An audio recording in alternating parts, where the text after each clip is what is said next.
fourth round of the IFSC Boulder World Cups of 2017, this time live from the Colorado Mountains. Before we bring you today's semi-final, here's how yesterday's qualifiers went down. The IFSC Boulder athletes have had over a month break since the last World Cup, and what a contrast they faced to the previous event.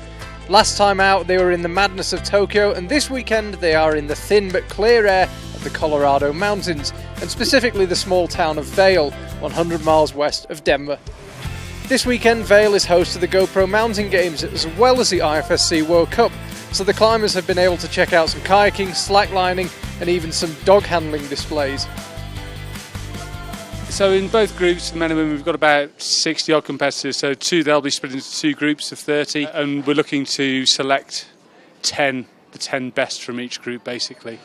In this qualification round, there's lots and lots of American competitors. For many of them it's their first Cup experience, and it's pretty intimidating, for your first international. So we're looking to have a very diverse level of difficulty across the problems, so everyone can get to climb basically. Lots of different styles, technical, powerful or whatever, so hopefully all the climbers should be able to find something which suits them, just so they can climb and have fun. That's for me the most important thing in the qualification. Fun round, make a selection. The men were up first this morning, and as well as 9 Japanese climbers, 6 Europeans also made the semis, including Italian Gabriele Moroni. Yeah, competing here in Vail is always like a really good experience, This comp is kind of historical, I will say. It's like the 10th edition. It's a nice event. Cool boulder, cool setting. It's always nice to be here. Other Europeans through included young climber Kevin Heiniger, Jörg Gruner, Tyler Landman, Jörg Verhoeven and Jan Hoyer. I think my favorite comp ever was my victory here in Vail, so I love coming back, try to add another one to my list. And I'm feeling in shape. I climbed well. I thought I might be really high up the ranking. And when I finished, I saw I'm the best non-Japanese climber, but that means I'm in 6th place in my group right now. So it's hard to win, but I'm feeling in shape. Looking forward to tomorrow and just enjoy having the opportunity to try another problems. I'm very surprised and I'm really happy that 9 of us went into the finals. We have a very good team atmosphere, and we are sort of competing and creating a really competitive atmosphere among the group. So this is pushing us forward in this section. High-profile casualties included Jakob Schubert, Kaito Watanabe and Sean McCall, but the US's Sean Bailey did get through in his first Boulder World Cup.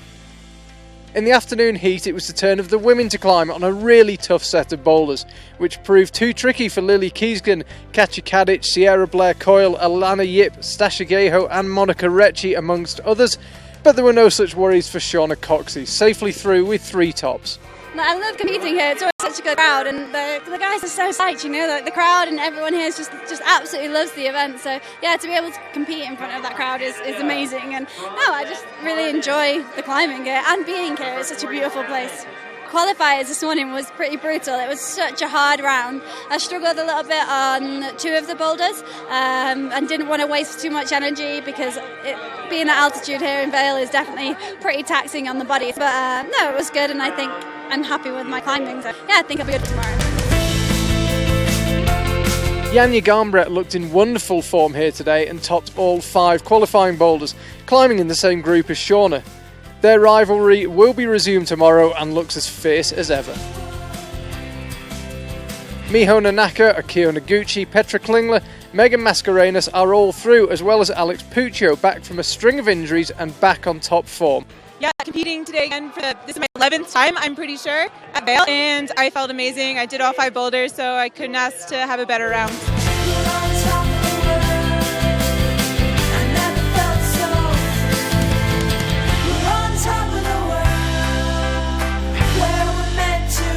We'll be live with the semi-finals at 10 a.m. Vail time. And we are live with the semi-finals. They'll be on in about 8 minutes time, but before that we can just check out the start list, starting first with the men. Just wait for the second half of this men's starting list. Extraordinary statistic. Women first, apologies. So, Katja Kadic will be out first. She'll be followed by Chloe Collier, Leah Crane of Great Britain, her first semi-final of 2017, then Katja Zauwein Lily Canavan of the United States. They had a good day yesterday in the qualifiers. Sol Sama, Kayla Tracy, Megan Mascarenas won here twice, remember. Berit Schweiger and Aya Ono make up the first 10 of the women.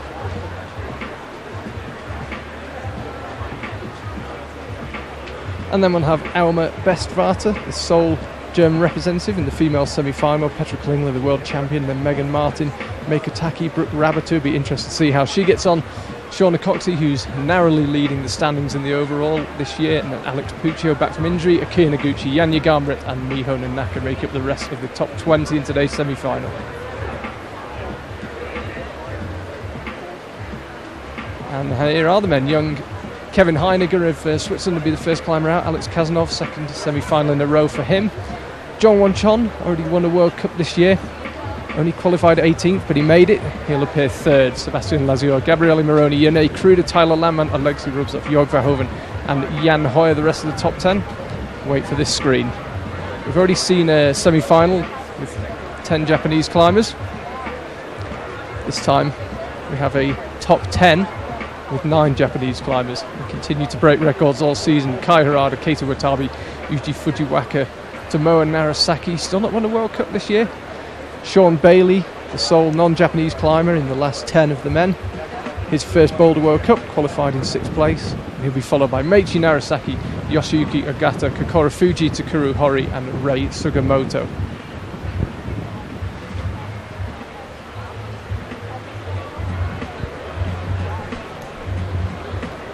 We'll bring you the current world rankings. Those are not up to date, I'm afraid. Shauna Coxey does lead the way, but it's actually only by 8 points. And Yanya Garnbret is second. So we've got increasingly tricky climbing conditions here in Vail. It's not actually amazingly hot in terms of pure temperature, but the sun is so fierce. So if the sun begins to swing around and hit the wall, we could see quite a dramatic change in climbing conditions. And here we go. Here are the updated results. Shauna Coxey does lead the way. Still the case, even with the old graphic. Yanya Garnbret in second, but as I say, just 8 points behind. Miho Nanaka already, you feel, being left behind in this race for the top spot. Akira Noguchi and Petra Clinger making up the rest of the top 5.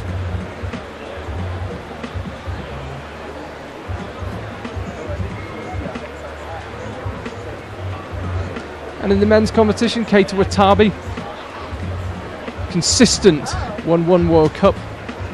Extremely consistent finisher this year. Alexei Rubsov, Tomoa Narasaki, John Won-Chon and Kokoro Fuji, the rest of the top 5.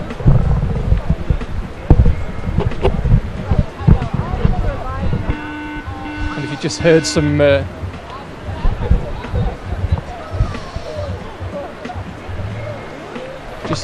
rustling there, it's the sound of a Percy Bishton rustle. Morning. Head route setter for the IFSC in Vail this week. How's the week gone for you? Yeah, it's been good. Nice and nice weather, nice place. Then I had a good team of setters, really good mixture of setters. Guys from Switzerland, Manu Hassler, a guest setter from Japan, Obi, who's been great, and then 3 other American dudes. So yeah, team of 6. It's been quite interesting watching you guys. We got here Tuesday, Wednesday. Do you find it quite tricky when you're managing a team like that? Because you've got Manu, he's been the chief before, Chris was the chief last time out in Tokyo. Yeah, I mean, how does the dynamic work? The system is that the IFSC appoint a team of 3 IFSC setters. The idea is supposedly that if you work as a setter for one comp, then you'll be appointed as a chief in the next comp. So you get a good idea of the level, and then you take that forward. So there's some progression through the competitions. Basically, that's how that works. It doesn't always work that way because people have other work commitments, and sometimes the appointments don't work, or it's too far to send people. But yeah, so there's normally a good IFSC team. It makes it like a strong core, and then the other guys who work, there's normally route setters appointed by the National Federation to gain experience, and then, as in this case, we have an exchange setter from Japan as well, which is great. And what can we expect from the boulders today? It's a slightly different profile wall. Yeah, I mean, so we're just using the main competition wall today. There's none of the infamous hot slab, which was the the temporary slab structure which is in the back of the wall, which we use for qualification. The reason it's called the hot slab obviously is it faces absolutely plumb south, and so can collect all the sun's rays over the course of the day and gets incredibly hot. So the conditions up there today are pretty good. It's the roof keeps it nice. It's a decent temperature in there, considering it's forecast to get into the 90s today, whatever that is in centigrade. I seem to have gone a bit American with my. Don't be talking in feet, then we really will fall out. No, we'll stay metric. I was just saying, actually, the conditions don't seem too bad at this stage, but when the sun hits anything, the power of it is unbelievable. Yeah. Roughly what time's the sun been hitting the wall here? It kind of doesn't get on. It creeps onto one corner. It creeps onto the corner of it'll be women's 4, but that doesn't normally happen until pretty late on in the evening. It's at sort of 7 o'clock-ish, really. So I mean, the wall is orientated north, facing north. Facing north. So it'll. Hopefully the sun won't be too much of an issue. It's just sort of the ambient temperature. It's going to creep up and up through the day. It's a very dry heat here in Vail generally. Super dry, This tent does seem to be the only place that has any humidity. Yeah. Unfortunately. Yeah. Crowd just filling up here in Vail. We're part of the GoPro mountain games this week. There's all sorts going on. Watch some of the dog handling. Oh, dog racing. That's the future. Dog racing. It's like taking your dog for a walk, but running. Which is great at 8,500 feet, I always think. Sorry, that was feet again, wasn't it? What do we win? 2,500 metres. Yeah. But no, they had dog long jump. Long jump? You name it. The dog can do it, they can compete here in Vail. Yeah. We've also had kayaking, slacklining, and of course the climbing. Full day of action yesterday in the qualifiers. How did you feel the qualifiers went from your point of view? I really liked the problems where they did the job that they're supposed to do. I mean, a research point of view is always a little bit skewed because we have a job to do. We're employed to make a selection, and that's exactly what the problems did. Thought the women's circuit was certainly it was hard, but from my point of view, everything was done. We didn't set anything that was impossible, nothing that was too hard for the competitors. We saw Yanya doing 5. So Miho doing 5, or did she do 5? Yeah, 5 I think. So,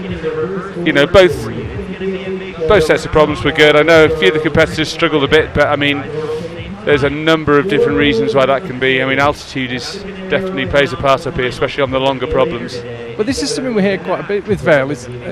What's your take on the altitude? You've been setting here all week, trying these boulders the climbers are going to be competing on. How do you think it affects you? Is it short-term recovery and long-term recovery? It makes a big difference. I mean, I think that for the really savvy competitors, you do well to spend a few days up here just to acclimatise a little bit. The first day we set here, it's always a bit of a killer. You can do half a problem and then you just run out of air. I mean, it's as simple as that, and especially coming from a few hundred metres above sea level to 2,500 plus metres above sea level. It does make a difference for sure. Well, it's one of the misconceptions about altitude is that it's only your long-term recovery or it's cardiovascular exercise where you really feel it, but you feel it on anything involving power, don't you? I mean, it's a short-term recovery thing as well. Do you think we'll see less attempts on boulders? Shauna Coxey mentioned in her interview that she was a bit more careful with attempts because you can just burn yourself out so fast here. Yeah, I mean, if you have a good burn on something and you don't make it to the top, then you do need to. It takes longer just to get back to feeling like you've got some oxygen back in your bloodstream. It takes a while. Particularly in the semi-final, and you get 5 minutes rest. It'll be interesting to see how the climbers treat these boulders differently. Yeah. And the first two climbers are out on the mat, Katja Kadic and Kevin Heiniger. Young Swiss climber Kevin's been in semi-finals before, a couple in 2014. Also took part in Meiringen this year. His first semi-final for a wee while. Remember, the climbers are in reverse order, so if you qualify first in the qualifying round, you climb last in the semi-final. So Katja and Kevin qualified 20th, snuck into the semi, but it's make it that counts. First good look at the boulders. So women starting off with a slab followed by a slightly overhanging that wall with the two huge volumes she's heading for. Yeah. So the first two problems, I think it's nice, certainly in the semi-finals, to ease the competition a little bit. So the problems aren't easy by any extent of the imagination, but they are, neither of them are powerful. The women have got a foot traverse basically on some dual texture pockets, which is very, very tricky. We're about to see Katja doing just trying to stand on this foot. And there's black tape on the left side of that wall, so she can't grab the arete. Kevin, though, moving very well here. It's a hard move. It's leg power basically. He needs to try and throw his hips over to the right and get his weight over his foot, and then stand up and press into this top volume. But in contrast, there's no black tape on this men's one, so he can head as far right as he wants. Yeah. How much use is that section of blue wall, that triangular section of blue wall that the top hold is on? It's like a chocolate teapot. Absolutely no use to man the beast. It is a slab, but it's very, very, very bouncy. So there's nothing to be gained from trying to slap your right foot out there. No, I mean basically all your weight's on the left. Basically the whole issue with that last move is to get your weight on the right. But that is the problem. It's just getting enough rightwards momentum and then going up, because obviously you can't grab the top hold. You have to press into it.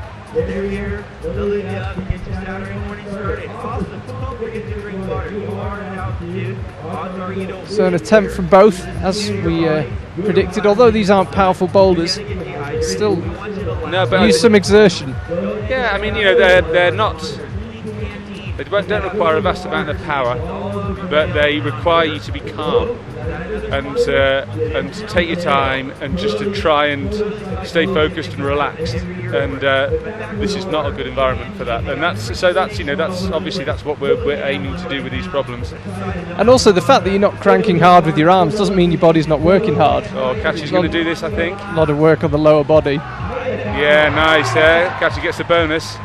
These are pretty good holds, these two volumes. Yeah, it looks easy this last one, doesn't it? I suspect it's not from the look on your face. Not particularly easy. You've got to pull. She's done really well on that. That's a good effort from Katja. So top from Katja Kadic. And Kevin going well as well. I can assure you these boulders are not easy. They have ramped up for yesterday. We had 50 competitors. Oh, so close. Just so we get an idea of, we see more and more competitors trying it. What's the hand positioning on that top hold? Do you want your hands together, or Kevin looked like he had them quite far apart, almost grabbing the volume rather than pushing it? Yeah, I mean, this is one of the issues with this problem is you want to grab something basically. I mean that's all the competitors want to do. If they have something in their hand that they can pull on, then they're happy. But in this case, that's not what we've given them. They have to stand up and push and balance. So if they just want to try and grab it, then they're going to fall off basically. They just have to try and keep their composure and try and go slowly, kind of creep up on it.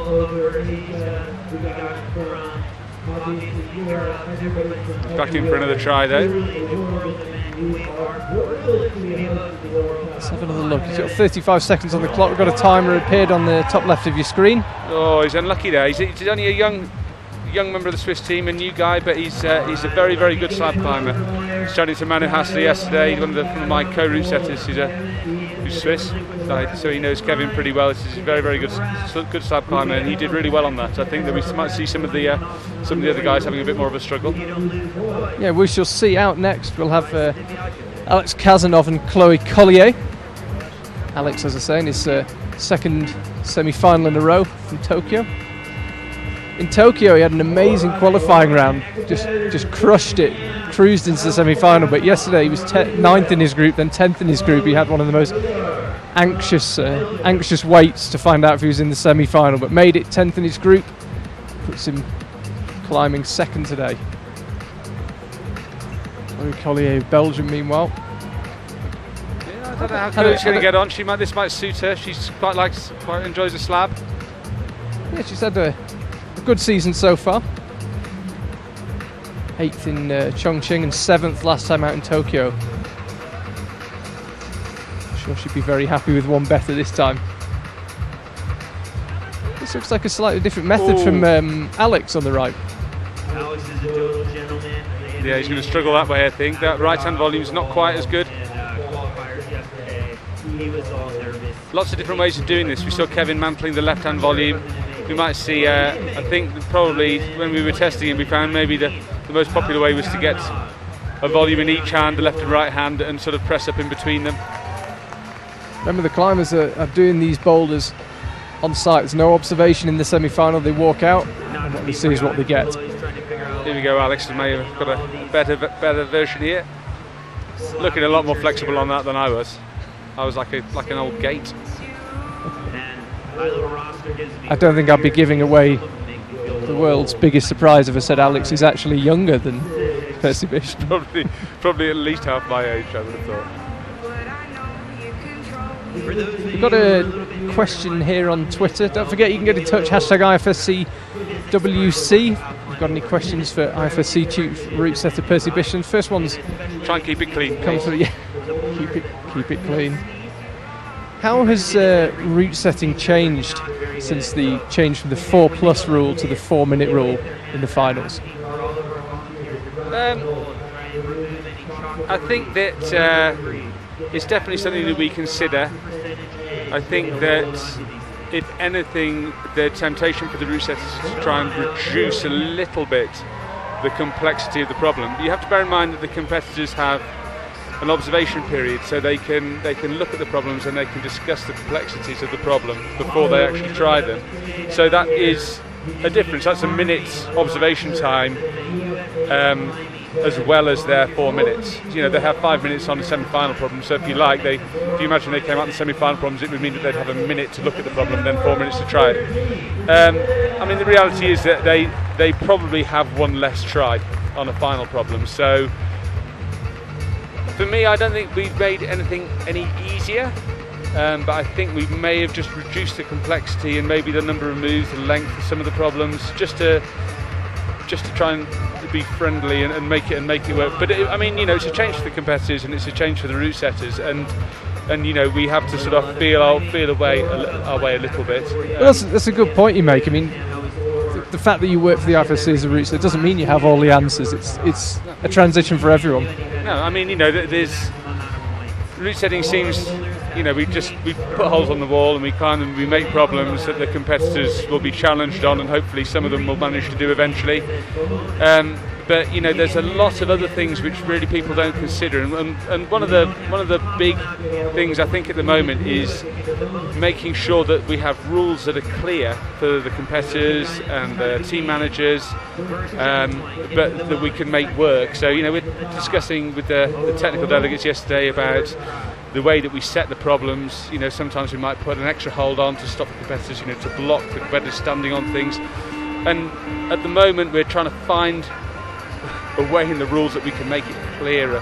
Again, with the black tape as well, sometimes it can be very difficult. You can set amazing problems, but then trying to make it work within the rules that we're given can be one of our biggest issues. So it's not all fun and games of going climbing. We've got to deal with rules and judges and official stuff as well. Yeah, we had a particularly officious set of judges this morning. I saw you getting grilled. Yes. They were really, really dialing down what they wanted to know, which is great, to be honest, because we have had some confusion this year with top outs and various other issues. But yeah, you were getting hard. A grilling this morning. Yeah, it's hard. I mean, the judges, they're trying their best to make it work and to make it clear for them so they can do the best job. But it's a balancing act. You know, we're constantly new rules coming in and being taken out, and you know, just the 4-minute rule in the finals is just another one of those things that we feel our way a little bit. So there was no joy there for Chloe Collier, Alex Kazanov on the slab. So the only top we've seen so far, Katja Kadic, women's 1, and there on the left hand side of your screen, Leah Crane, and on the right, Jongwon Chon. First semi-final of the year for Leah. Ironically, Vail was the only one she missed last year. Yeah, no, good for Leah, that's what I say. It's about time she got into a semi. This might suit her, this. The surprise with Jongwon, meanwhile, is that he wasn't higher up the order, but as long as you make it in.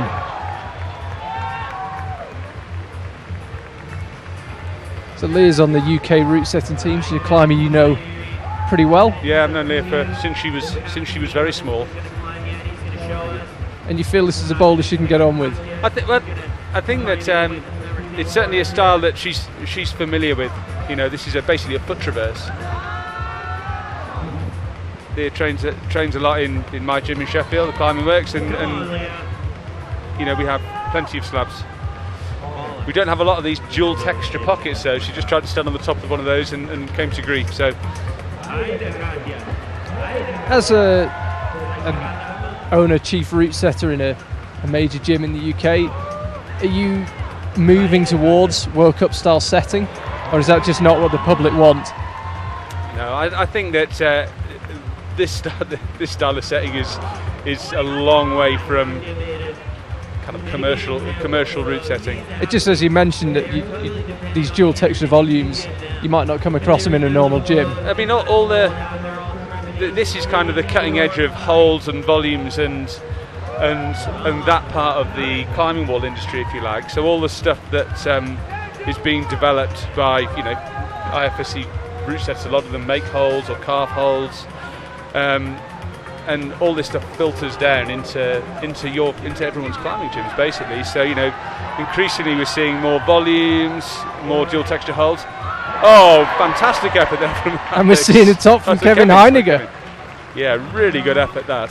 There's a small undercut just underneath the steep part, which he didn't use. It can help you just set up for that last move, but didn't need it. He seemed really happy on that top triangular volume and just threw for the top hold. And earns himself an extra 2.5 minutes rest, which, as we've mentioned, is always nice, particularly at altitude. Yeah, absolutely. So still out on the stage, Katja Kadic, you can see her there closest to the camera, Jongwon Chon, and there's Leah Crane. Oh, Leah just coming short there. I think she's got the measure of it now. She's got 2 minutes left. Yeah, for whatever reason, 2017 has just not quite been her year. She had a really good year, very consistent. Only missed the semi in Vail. It was the only semi she missed, and she made the final in Adidas Rock Stars in September. 2017 has not quite happened just yet. Is today the day? I think there'll be quite a few British climbers watching this and hoping that's the case. So Katja, women's 2. Bit of a change of style for the women. Yeah, they should like this one. It's crimps. It's probably the easiest one to do in the round, I think. Katja Kadic looking promising for 2 tops, and she's got it. Great start from Katja. Can't get much better than that. We'll confirm the attempts as they come through.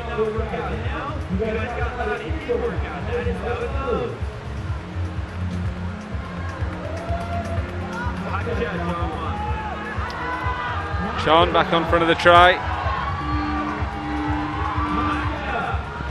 Oh, that was close. That was close. That was extremely close. Got to control it though. Let's have another look at Katja topping out, women's 2.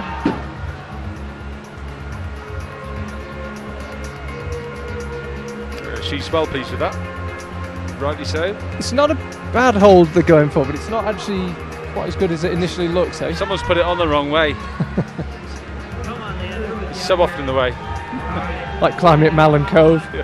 Holds are great, they just face the wrong way. Oh, Leah just struggling to keep her feet on there. 15 seconds to go. Jongwon Chon's. Come on, Chon might do this. He's not got long. 10 seconds to go. It's a time-consuming move. This just got to set yourself, get the body position right. Oh no, he's out there. And that's twice. He's had both hands on the top hold. So everything's settling down a bit. They had the usual first competitor out, frightening the route setters by doing the first 2 problems. Thanks, Katja. We've got another Katja on the mats now, Katja Zauwein. We've actually got to speak slightly quietly when people are on women's and men's one. They're about 5 metres from us. Don't want to distract her. But yeah, Katja Zauwein back out. Only competed in 1 Boulder World Cup so far this year, but she got second in Meiringen. Her husband Jorg Verhoeven, he'll be out later. Climbing 9th, I believe, in the men's semi. Yes, 9th. Alex going well on men's 1. No, sorry, men's 2. Sorry, men's 2. Yeah. So we didn't discussed men's 2 earlier on. It's a relatively powerful boulder. Just talk us through these moves Alex is negotiating. It's basically the style for this second one is compression. So the first one is a mantle and balancing. Nice easy introduction. The second one, again, the level not super hard, but in a compression style. So you don't really want to have too many tries on this one. It kind of squeezes the air out of your lungs a little bit there. The first section is not too hard on those 2 big bubbles, those big grey bubble-shaped holes. But then the top triangle, very poor really. We saw Kevin Heiniger just yarding on that to go to the top, but I don't think we're going to see a lot of that. I think Kevin might be quite good on that volume. Keep an eye on Middle East screen. Sebastian Lezio of Canada. Again, same as Jong Won Chon, both hands on the top hold. All right. Not a legal finish. A little calm before the storm. Everybody can take a breath. Chloe Collier, who you just saw on the right, you might have heard as she walked off from women's 1, big scream. As I say, we're only about 5 metres from it. I heard it through my headphones, so Yeah, quite scary that. yeah, it's quite intimidating. Sort of a go-to when you're out of ideas. A really passionate competitor, Chloe. Yeah, She's great to watch. There's never any doubt what she's thinking. yeah. You'll know when she's happy, you'll know when she's angry. Yeah, I noticed a particularly unflattering photograph of her on one of the women's qualifications. I think women's 3 through the roof yesterday, the inversion. The circuit climbing, it put up a very unflattering photo of her coming out bottom first. Eddie of the circuit climbing is good friends with Chloe, so I'm sure he got a few texts last night. Probably not anymore. All right, come on, Alex. You got this thing. Just keeping you up to date. Katja Zauwheim's on women's 1, Sebastian Lezio's on men's 1. They're both off the ground. Ooh, unlucky there. Alex just slipping off. Number 2. Is Sebastian. All right, Chloe's gonna try her Did the 3 rounds in Asia, but no semi-finals. 45th in Nanjing, the highlight. You got this. Semi-final here in Vail today. Yeah, one of the big Canadian team. Obviously, being in North America for this round of the World Cup, there's a brilliant effort there. Fantastic. That is how it's done. Even get the bonus little red sign. We'll try and get you a replay of that. That looked precision from Sebastian. Mega. Just slow, and that's the way to do it. You know, it's horrible being a route setter sometimes because you have to do things which, So here he's not trying to grab it. He's just going to go slow, weight over, stand up, and press, and that's it. And just left the leg behind, the left leg, just controlling it. It's the sort of move you probably do in your climbing wall on an easy-ish problem, and you wouldn't think anything of it. And it's not easy here by any means of the imagination. The level is hard, but the movement is exactly the same, and you have to be calm. It's like I say, it's a stressful environment out there on the stage in front of all these people, the big crowd out there.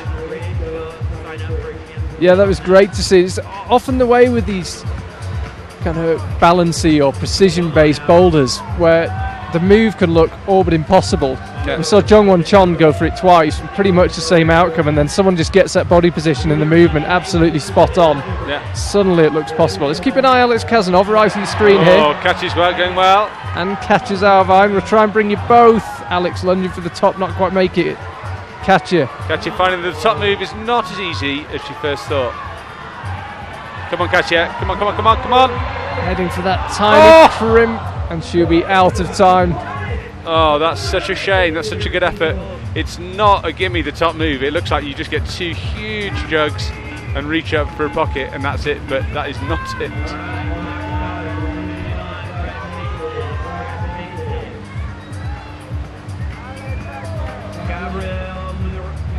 So this is our first look now at Gabriele Moroni. Spoke to him yesterday.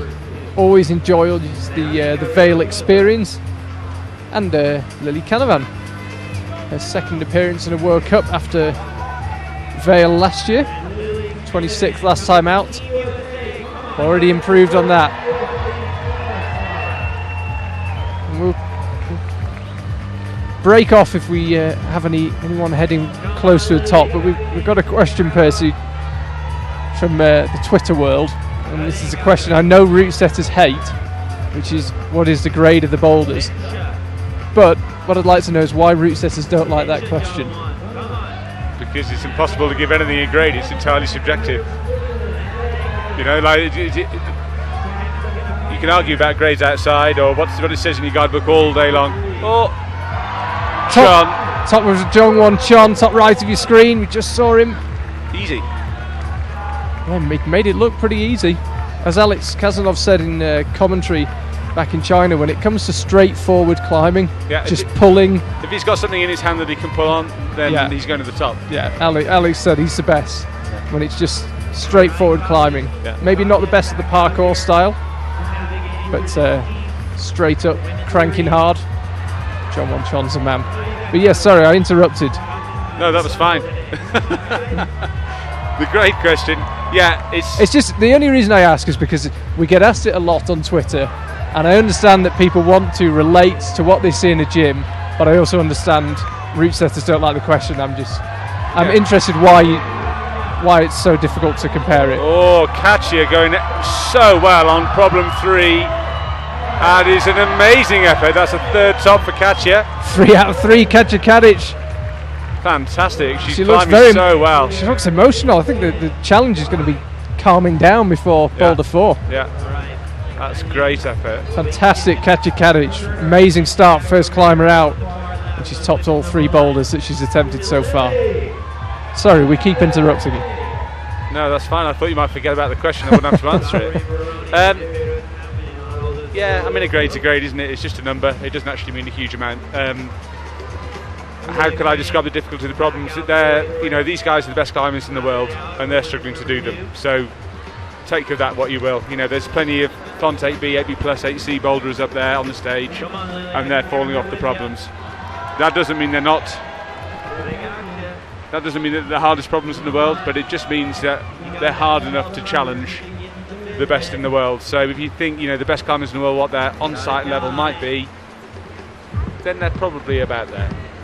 That's a question from Ginger George, and as I say, I know it's a very difficult... Ginger George. Yeah, never heard of it. Anyway. You know George, the ginger guy. Ginger George. Yeah, with ginger hair. No, it's just a question we get a lot, and it's just interesting why route setters are reluctant to give a grade. But as you say, perhaps the best answer is you've got the best boulders in the world, and they can't flash them. So what does that mean? If I give something a grade, then it's either going to, it just becomes a contentious thing, and that's why we don't answer it. Fair enough. So Gabriele Moroni, a guy that can do pretty much everything when it comes to rock climbing. Lead boulder, indoor, outdoor, true all-rounder of the sport. Been at it a long time as well. First lead World Cup was 2004. First boulder a year later, 2005. It's not his first rodeo, this. And again, you might... Our mics picked up another scream. It was Gabriele as he came off. Same thing we saw happen to Jungwon Chon, just peeling off, both hands on the top hole. It's a good close-up. Just setting himself. I can't quite see the stage so well from here. Like the lights are just blocking my view, but it looked like Leah Crane had been forcibly ejected off that boulder. It looked like someone had thrown her off it. Yeah, Leah Crane heading back in. Yeah, 30 seconds left on the clock. I think if they're not crack the problems now, it's not going to happen. Ditto Kevin Heiniger, he's just walking off the stage. We've still got Lily Canavan on Women's 1.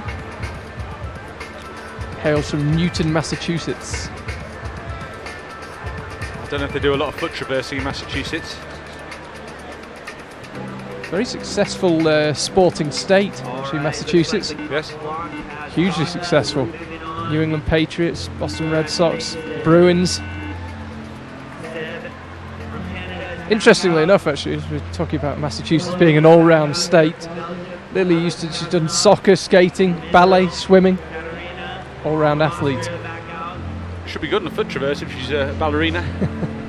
You'd think so, strong toes. Yeah. So we can't see the far end of the stage as you look at it, but out on the mats, Solsa and Yerne Kruder. Yerne, first World Cup podium for him in Nanjing, third place. Solsa, another climber, it's not quite clicked for in 2017. Consistent, but not built on last year as it stands. But remember, this is the the third to last event. We've still got Mumbai to go and Munich. Plenty of time. Yeah, I consider this a warm-up for Mumbai as far as the temperature goes. This is pretty cold in Mumbai, I think. Yeah, we were there last year. Apparently it's slightly cooler at the end of June, because we'll be there on the 25th of June, I believe, is the final. And last year it was about the same day in May. Apparently May is hotter, so it should be marginally cooler. My brain can't quite compute it being any hotter than it was. I think it was 39 on the day of the finals with very high humidity. Sebastian on problem 2, he's doing that wrong, but good on him. Is that a method you guys tried out? You spotted that facing out? No. we did try it facing out, and then we very quickly decided it was not a good idea. Let's keep an eye on Yerne Kruder here, heading up for the top of men's one. We've already seen it topped, and we'll see it topped for a second time. Yerne. Really nice there, really slow, precise, controlled. He's happy. Again, I guess you could describe as an aggressive climber. He fights the boulders. You wouldn't necessarily think that's a boulder that he would enjoy, but he got that movement absolutely spot on. Yeah, no, that's great. Really nicely done. And like, a very experienced competitor at this level, and he's a regular finalist, and can keep calm. Kind of knows what he needs to do. He gets into his little bubble and just switches off and does the business basically. Again, you might have heard a scream. It was Chloe Collier. Now at the far end of the match from us, as we look at this Vail wall, we've got the boulders go left to right, 1, 2, 3, 4. Yeah, so the climbers have been on everything now, I think, apart from the last boulder. Yeah, on the next rotation, we'll see Kevin and Katja on boulder 4. Seb looking a bit better now. Just got the heel hook, heading for the top. It's a reasonably good hold he's heading for. Still doing it wrong, but there's an undercut out there. It's probably hard to see. It's just a very small black screw-on undercut on the lip of that roof section. Just helps you set up for the last move. Katja's Alvine, meanwhile, Williams 2. Yeah, this should suit Katja. Needs to nail this last move. A bit like Gabriele Moroni, another climber who can pretty much do everything. Done. And she can top boulder 2. Nicely done from Katja. Got herself in a really solid position. That knee bar looked like it was quite useful. Yeah, no, that was a really nice way of doing that. When we saw Katja do the top of that one, she had to throw for the hold. She didn't find that knee bar. Katja Kadic did it without the knee bar. Katja Alvine does it with the knee bar. They both get a top. 1 minute to go on this rotation. We're already on the 6th climber in men's and women's. Next out we'll have Michaela Tracy and Tyler Lamman. It's an all Great Britain round next rotation, I should say. Might hear a bit of screaming from Michaela. She's normally pretty vocal. Sporting a new haircut as well. Yes, the dreads have come off. We will leave you in suspense about the details. The dreads are gone. I'll wait until she comes out. But I asked her about the new haircut and she had quite a funny response. So Seb, talk us through where this undercling is, because it's not actually visible. Oh, he saw it. He saw it there. He just tried to put his right hand on it. It's a funny move. We were clamping the lower of the two bubble holds, bubble volumes with our feet. Oh, Alex going well here. Heading for a top perhaps on men's 3. Gets it. Great effort there by Alex. I think he enjoyed that one. It's got some hand jamming on it. Yeah, I wanted to ask about that when I was looking at the boulders. Is that a hand jam, or is it supposed to look like one? No, that is a hand jam. I'm from the north of England. Things like that make me happy. Yeah, I didn't set this. I just like to say now before people start saying, "Oh, that person, he's always setting hand jams." I don't know. It wasn't me. This problem is largely the work of Garrett Gregor, Boulder resident. He works at ABC in Boulder. And they're closest to the camera. Katja Kadic and Kevin Heiniger in the red top, Team Switzerland, just giving the holds a brush, taking matters into his own hands. And that will be our first look at the 4th boulders for men and women. So John Won Chon, he has got a hand jam. He has. Looks happy in there, doesn't he? Not. And now he's going to go to the foothold. There we go. Now he could well be stuck. So talk us through this men's three. We've not seen much of it so far. When you say he could be stuck, he somehow needs to... Oh no, he could be good again. Yeah, no, he's back into the sequence. So you think he shouldn't have actually gone up with the right hand onto that white volume? Well, the white one is largely the foothold for this heel hook. But I guess if you've got the power, make it work. It's a bit harder that way, I think. But if you can't jam, that's going to be the way. Just needs to get set for this last move. Lining it up, gets the right hand, gets the left hand. Problem. Nicely done, Jong Won Chon. But that's a power boulder, and that's what suits Ty Landman here on the slab. Ty's good on the slab. Yeah, he wasn't happy after the qualifiers yesterday. I don't think he realised how well he'd done. He was through his liquid chalk with some force. Yes. Come on, Ty. I didn't think he realised just how well he'd done, though. He did a really good round. Climbing 7th here. Compatriot Michaela Tracy just to the left. You can see there the new haircut from Michaela.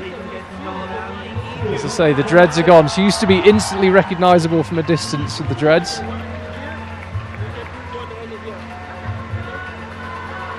Tyler just figuring it out. He looks in quite a comfortable position. Just trying to suss out that move rightwards. When you get it right, it looks easy. When you get it wrong, it looks impossible.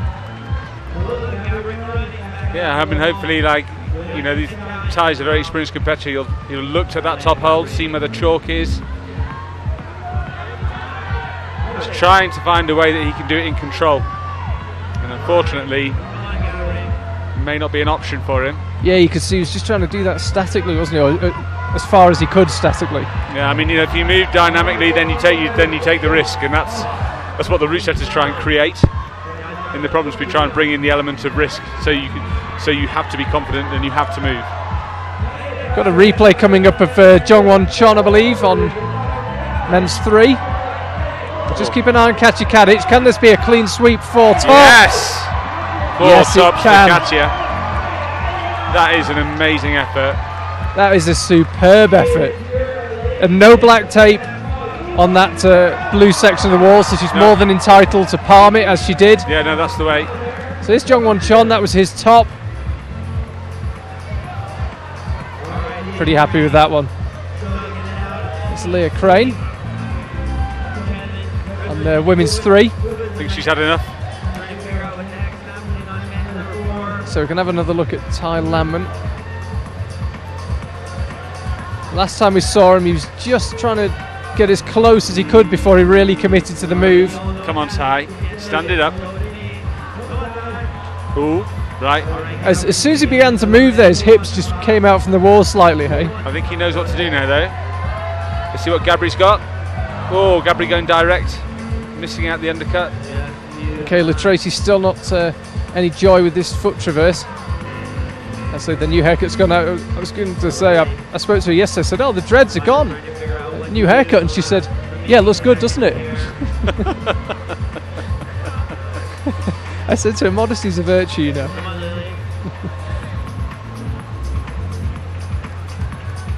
So Ty lining it up. Given the time-consuming nature of women's 1, you suspect Michaela's attempt here will be just for the bonus. Oh, Tyler, too slow. And Michaela is back on the mat. No joy for her. Here's another look at Gabriele Moroni. It's a reasonable hold he's going for. It's a big one. He's just a couple of millimetres short. Travelling a bit too fast to keep hold of that one.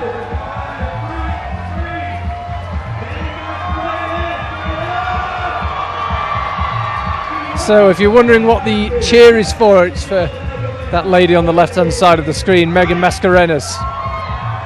Won here twice in Vail, last 2 years. Alexei Rubtsov is also out.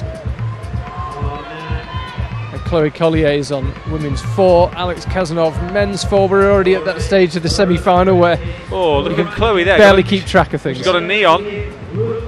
Very good form, that. Every now and then your Britishness just creeps through. I think, it's a full contact sport. You don't want to be too too delicate about it. If you need to put a knee on, you should shove a knee on. There's no style marks.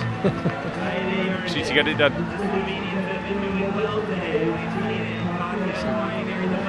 Chloe just trying to figure out how to keep the body weight in the right position to get something out of this leftwards facing crimp. You can see their small screen bottom right, that's the legs he rubs off in the blue top and the yellow shorts. Won last time out in Tokyo.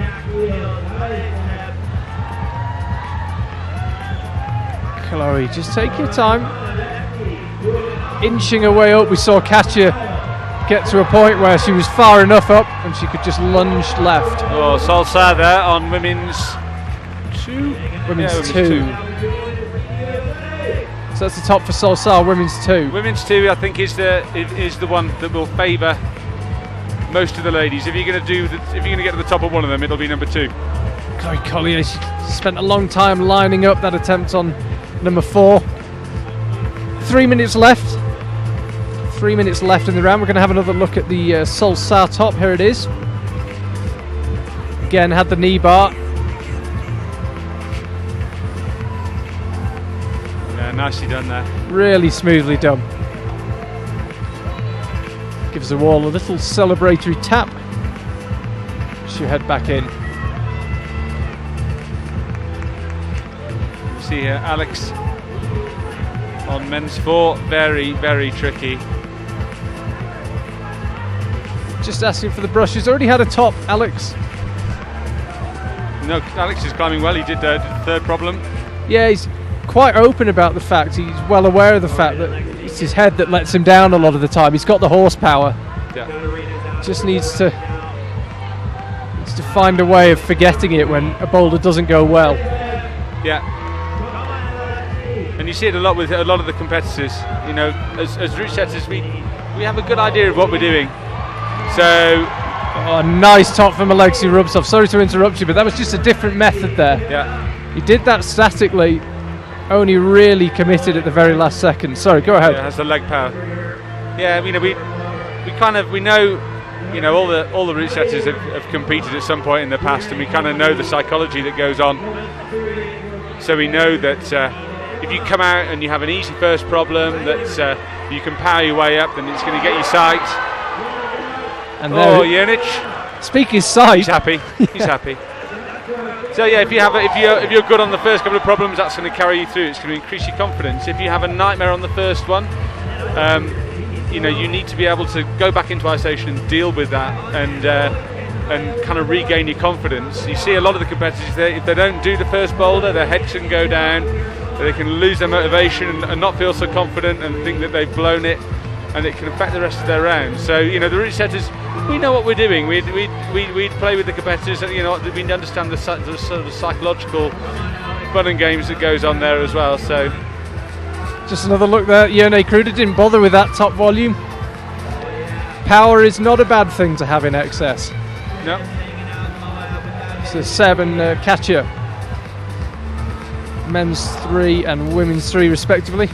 Yeah, just going back to what you said, it's interesting. I have a very amateur interest in sports psychology. Read books about it, and I was chatting to Alex about it, and I actually recommended a book to him, and he said he would actually read it. It's by Tiger Woods' caddy, believe it or not. Okay. Because golf is a bit like this. If you have a bad shot, you have to instantly forget it and compose yourself again. And whether he has read it or he's just humouring me, I don't know, but I said he'd enjoy it and it might help him. I mean, if you feel confident, your performance is much, much better. If you're calm and feeling confident and happy, it doesn't matter if you fall off. You just put it behind you and you carry on. Now, if you're not feeling like that and you fall off, then immediately you've got baggage which just goes with you for the rest of the comp, and you know, it can get progressively worse. So, and it's so much easier said than done, isn't it? But you have to just forget what's just happened. And sport at this level, at the highest level, you could argue that maybe only 50 or 60% of your performance is from your physical. You know, how good you are physically. You know, all these climbers are insanely strong. But it's keeping your head. The head game is such a massive part of it. And I think, you know, the best climbers recognise that and work on that aspect as well. Well, I've said for a while now, I think the biggest gains in climbing will come in the mind. And you look Last week we had Alex Honnold soloing freerider on El Capitan. There's a lot of people that can climb freerider and not fall off. Yeah. It's the mind. Yeah. And it's albeit nobody's soloing freerider here, but it's the same theory. If you can control your mind, it's a huge gain. Yeah. As we've said, easier said than done. Meanwhile, Jörg Verhoeven is out. Unfortunately, the nature of the rotations mean he isn't on the stage at the same time as his wife, Katja Zauvan. That would have been a nice moment. Speaking of El Capitan, there's a man that knows it well. Free climbed the nose a few years back. Jörg? Yes, Big George, as I like to call him, and he doesn't like me to call him. Oh, well, you have to refer to him as that for the rest of the comp then. Absolutely. So here's Michaela Tracy with the new haircut that looks great. Yeah, didn't get on with women's 1. No, I think Mickey will do the second one. I think that just finding a sequence. Ty looking good on men's 2 as well. That's Leah Crane just closest to the camera. No top just yet for her.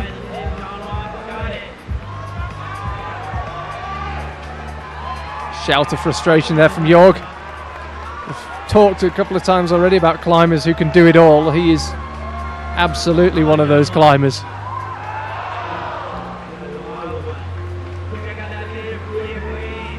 Leah just inching her way right to that side pull. I missed Chon on problem 4 then. Be interesting to see that. Ty back in action on men's 2.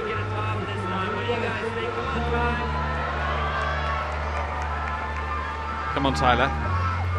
Just setting himself up. We saw Yerne Kruder not even using this volume. Yeah, finds it there. Ooh. Don't know what slipped there.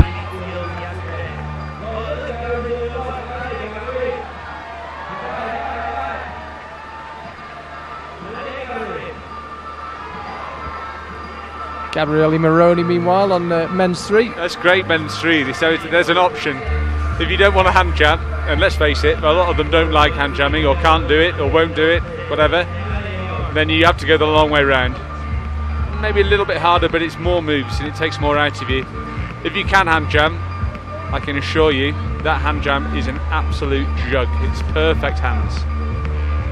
Spoken like a true gritstone climber. Yeah.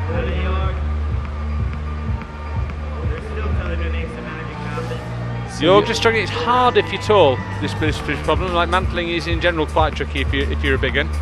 And Big George, he is a big un.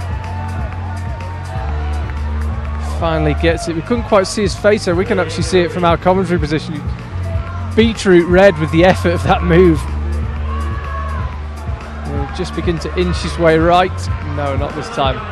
Frustrated figure. Oh, good effort from Ty Landman there on men's 2. We've also had Bert Schweiger there on women's 1. As I say, we're at that stage of the semi-final where we're just about keeping up with what's going on. We'll bring you some scores very shortly. Let's have a look at Tyler Landman. There's stuff going off all over the place.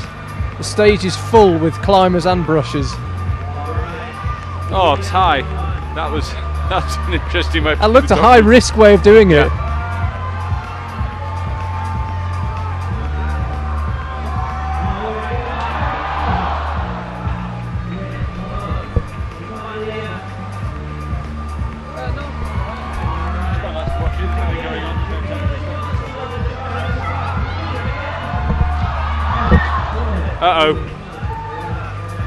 Uh-oh. She's not happy with that, Michaela. Oh, falling off the top with less than 10 seconds to go. Poor Michaela. Fantastic effort, though.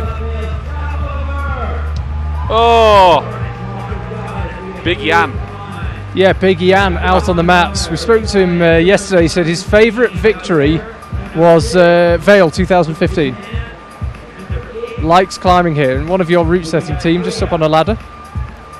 Manu. Oh, replacing a bit of tape probably. Would you like to investigate? No. Happy Manu's got it in hand. He's got it covered. Swiss efficiency. It's like a clock.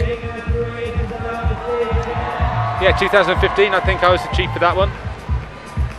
Vail, when Jan won.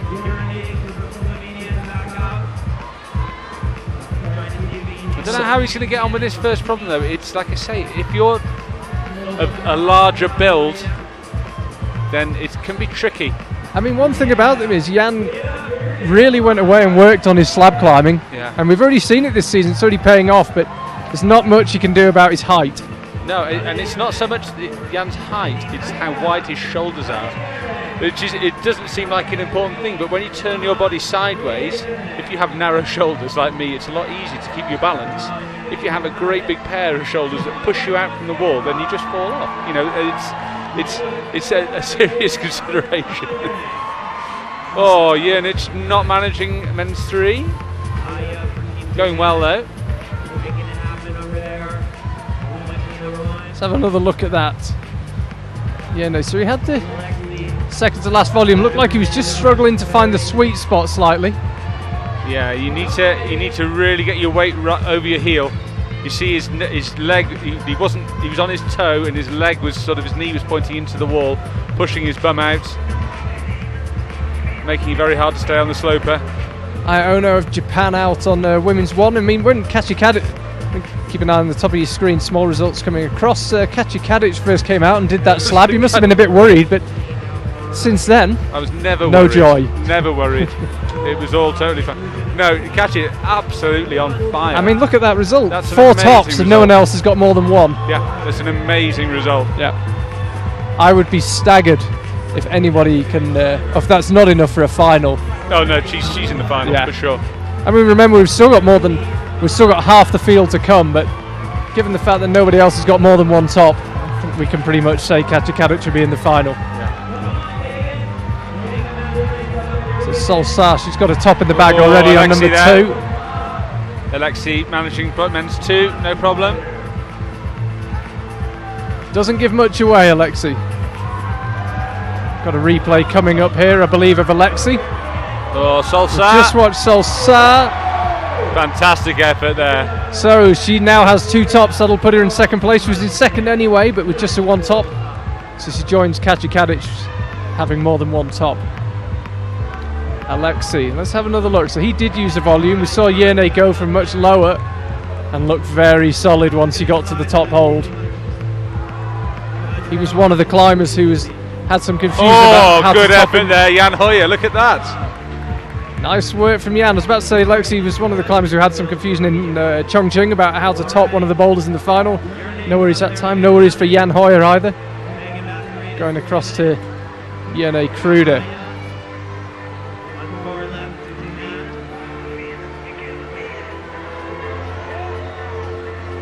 Jerne, he's going to go into the corner. He's had an idea. So there's no black tape there? No. Remember, if you see black tape on the edge of a boulder, that means that you can't touch beyond the black tape. If you notice there why there isn't any black tape, is because if you go that way, it's absolutely desperate. So you're aware people might try that, but you knew it wasn't a good idea. I mean, part of the route setting process is that there's a team of successors that go around all the problems, and we're all trying to find a way to ruin the person's sequence. You know, the main route setter has an idea and makes the problem on the wall. Then the rest of the team come along, they try and find a way of outfoxing that person or spoiling their day, basically.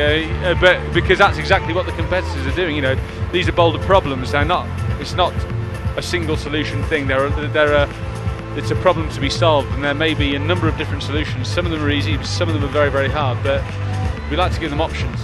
Yeah, I mean, you could have a competition on a fingerboard if you just want to test power, I suppose. Exactly, yeah. It's a thinking game. Yeah. Quick question also from Ginger George. He's busy. Ginger George is, he's full of questions. We go way back, Ginger and I, or George and GG. He wants to know, do you have any advice for novice route setters? Yeah, just don't do it. It's a mugs game. Novice route setters. No, I think route setting is interesting because you immediately get feedback from the people who are climbing your climbs. That's always why I like route setting, was just the fact that you immediately get some feedback, and if you're doing stuff that people enjoy, then keep doing that. You know, so.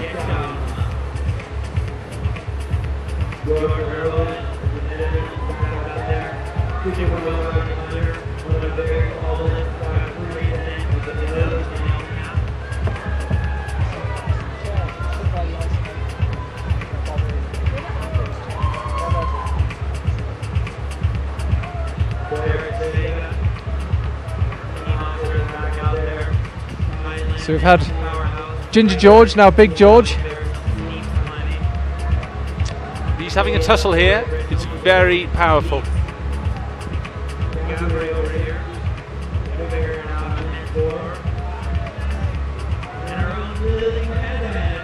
And what? Petra also here. Yeah, they're struggling a little bit to find the sequence there. Almost compatriots, Jorge, an adopted Austrian if you like. Lived in Innsbruck for a long time. Yeah. Team GB, out on boulders 3. And as well as Percy, we've got another very special guest in the commentary booth and a regular face this season, Alana Yip. Alana, welcome. How have you enjoyed the semi-finals so far? First impressions of the boulders? They look awesome. I've been really excited because we had a new Canadian in semi-finals, Sebastian Lazur. He's been to a lot of World Cups and this is his first. And I believe there was a bit of a romantic story about Sebastian. Just tell us. Yeah, his girlfriend heard that he made semi-finals, or she watched one of the Canadian coaches did a Facebook live stream, saw that he made semi-finals, and within half an hour booked a flight down here and arrived at 2 a.m. this morning. It makes your heart melt. But yeah, what's been your thoughts on the boulders so far? A real spread of styles, and Katja Kadic standing out so far, 4 tops. Yeah, that's amazing for Katja coming in last place into semifinals and just crushing all the boulders.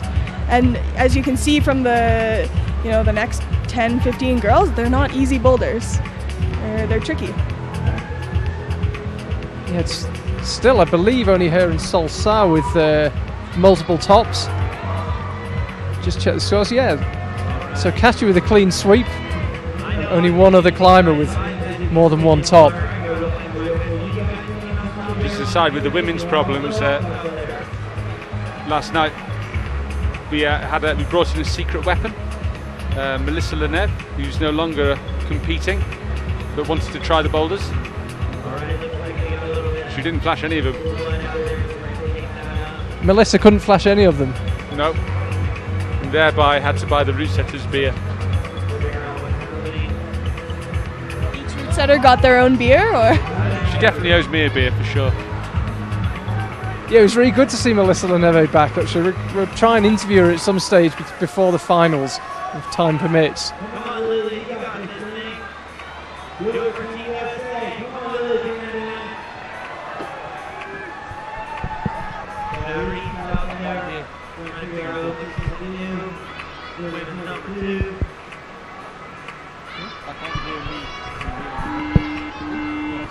Don't look at that knee.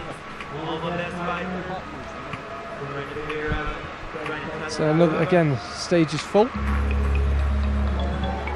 Petra Clinger, Team Austria, heading up women's 2. Forgot Alma Bestvater out on women's 1.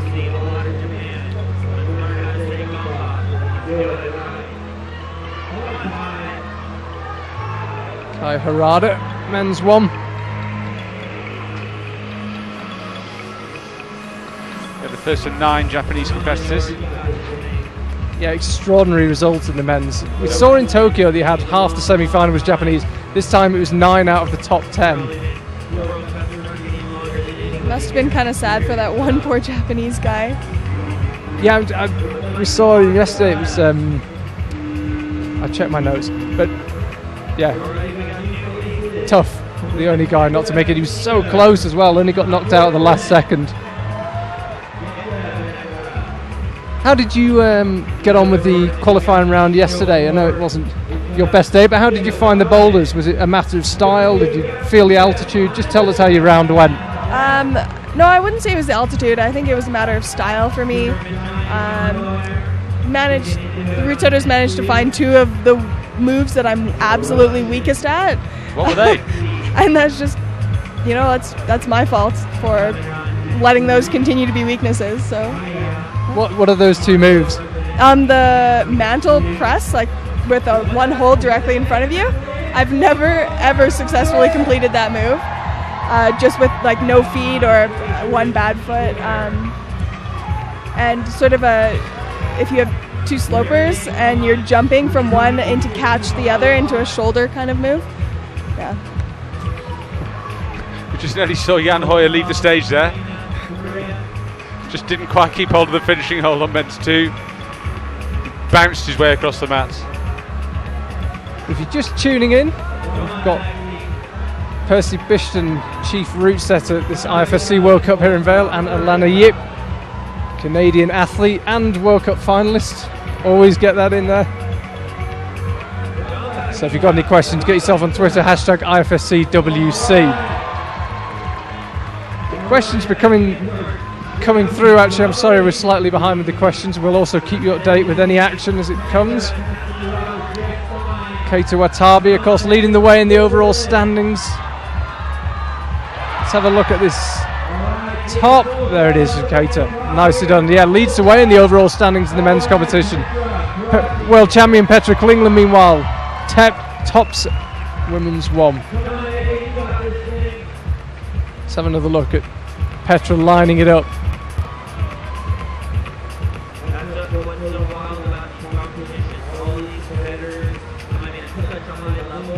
Yeah, that hold is very, very big, but it was formerly a different colour. So the route setters spray painted it black, which has not improved the texture very much. It's really, really slick.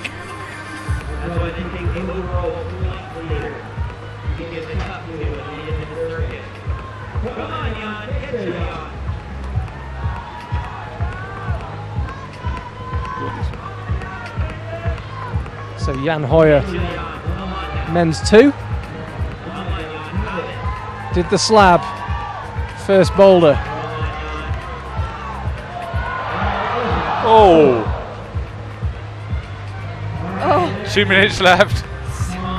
so close. Quite a powerful, painful looking landing as well from Jan Hoyer. I don't know if the camera picked that up. Let's have another look.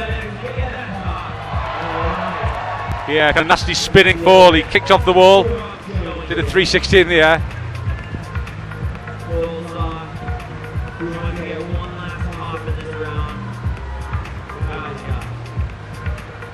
So when we get a chance, I'll bring you up to date with the scores. Non-stop action so far. Full stage every rotation for the foreseeable future.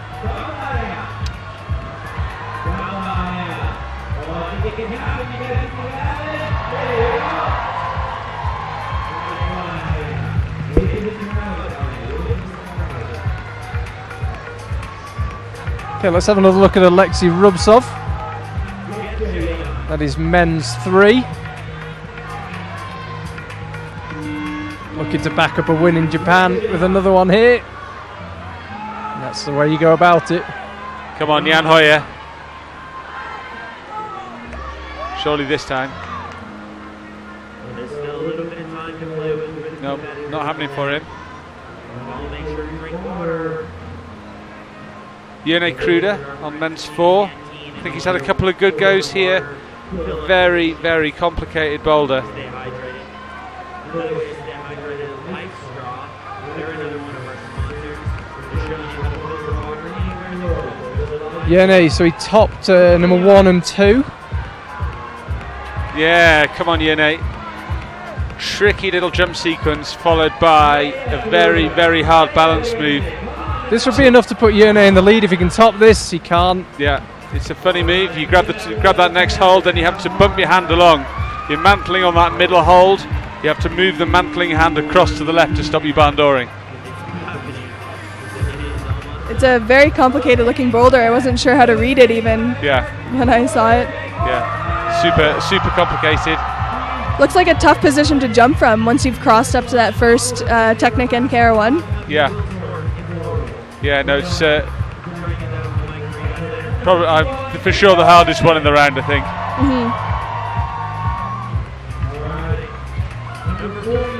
Megan Martin now, American Ninja Warrior. Yeah, American Ninja. Did you take part in Ninja Warrior? No, it's only for Americans. We saw Sean McCall in something along those lines, didn't we? Sean competes in a special once-a-year episode of USA versus the World, in which he competes for Team Europe, of all things. Now I understand. I can't say I'm an avid viewer of Ninja Warrior, so I wasn't wasn't that familiar with the rules. Right, so it's Americans only. I was sure I'd seen Sean doing some bizarre obstacle course. So, scores, we've got a brief lull. All the climbers are either on the mats or very close to them. So Jongwon Chon currently leading the way in the men's standings in today's semi-final. He got 2 tops, both of them flashes. He's followed by Yane Kruder, who got 2 tops. Just required a few more attempts. Lower down, Alexei Rubtsov is in 3rd. Sebastian Lazure in 4th place. Kevin Heiniger in 5th and Jan Hoyer in 6th. A long way to go, but in the unlikely event that the remainder of the competitors, have a bit of an off day, that would be your final. But as I say, I suspect we might see a change. But as it stands, Jongwon Chon, Yane Kruder and Alexei Rubtsov leading the way. Jongwon and Yane already finished their rotation, as have Sebastian and Kevin lower down the order. Gabriele Moroni is down in 9th, finished his rotation. No tops for him, 2 bonuses. Jörg Verhoeven battling away on men's 3. In the women's competition, Katja Kadic with an extraordinary performance. 4 tops from her, she leads away. Sol Saar's got 2 tops, she's currently sitting 2nd. Both of those 2 have finished their rotations, there's nothing more they can do. Aya Ono's in 3rd place with a single top, just ahead of Petra Clinger and Katja Zarvine and Michaela Tracy. Katja and Michaela already finished the rotation. I suspect not enough to make a place in the final, but as it stands, that's where they are. Megan looking good here on women's 1. Oh, trying to power away across there.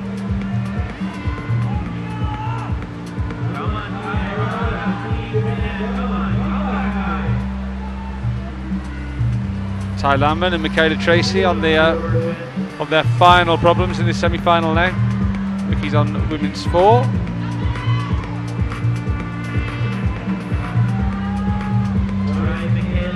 Also got Yuji Fujiwara. Oh, Michaela Tracy, look at that. Out on men's 1. Let's have a look what that does to Michaela Tracy's score. It will come through now. That's her only top of the round. But depending on attempts, could move very high up into 3rd place. 1 top, and it took her 2 attempts.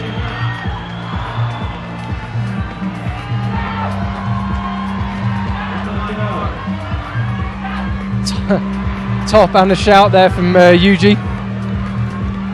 Men's 1. Crowd making a lot of noise. Oh, Jörg Verhoeven. Oh, only just there. Fantastic effort from Jörg. Sticks it and just double checks the top. Yeah, we don't have another Cornu moment. No, well, he was also. Let's have another look at it. We've got the replay here. Only just latches that top hold. Yeah, and he let go before he'd actually stopped swinging. I think he, just for safety, made sure he had the top before he came back down. Nice work from Jörg. Oh, Megan Martin. She's got 23 seconds left on the clock. And unlucky. Alana, we've seen a few issues with tops this year. Is it something that as a team you've discussed? Have you implemented it's been a new policy that from now on you only jump down when you've looked at the judges? Is it something the teams have been discussing following all the issues this year? I wouldn't say that we have a policy, a team-wide policy, but I think that we probably had a few discussions just saying, guys, don't be stupid. Make sure you have control of the last hold. And if you're not sure, look back at the judge. Yeah. It always seems to work for Shauna Coxey. Always checks. And what do you know? She's got no issues. Samoa Narasaki's out. I think a few people were expecting him to be utterly dominant this year as he was in the second half of last year. It's not quite happened for him so far in 2017. Been second in the last 3 World Cups though. Yeah, Samoa's one of those magic climbers. He'll just all of a sudden just do the most ridiculous sequence. Oh, a foot pop there. That was surprising. Usually I think of Tomoa as amazing on slab. He just sticks to everything. Yeah.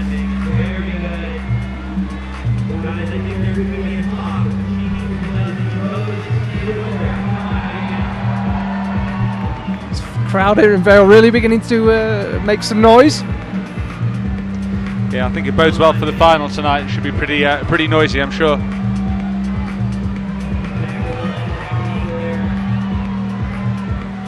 May Kataki is also out on women's 1. Megan Mascarenas, meanwhile, women's 4. As I say, he's won previous 2 Vail World Cups. Currently sitting down in joint 7th, just a 1 bonus for her so far.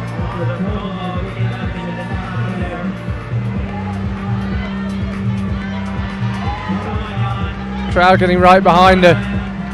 If anything, she just needs to kill that adrenaline and focus on these slow moves up the slab. Have you got Jan Hoyer looking good here? Another heavy fall from Jan, bit more in control this time. No, the thing is, you see, that's sensible. He's not wasting any energy trying to fall off. He's just letting gravity do its work. Stage busy now. You can see Alexei Rubtsov, Megan Mascarenas, Petra Clinger, Jan Hoyer. There's a top for Keita Watabe.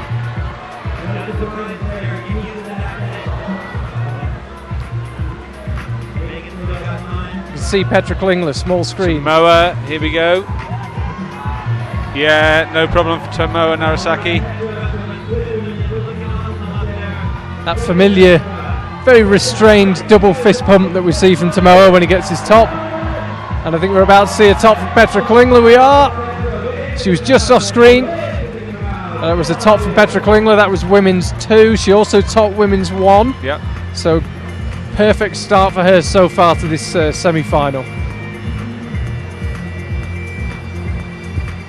So suddenly the stage looking slightly emptier. Series of tops in quick succession.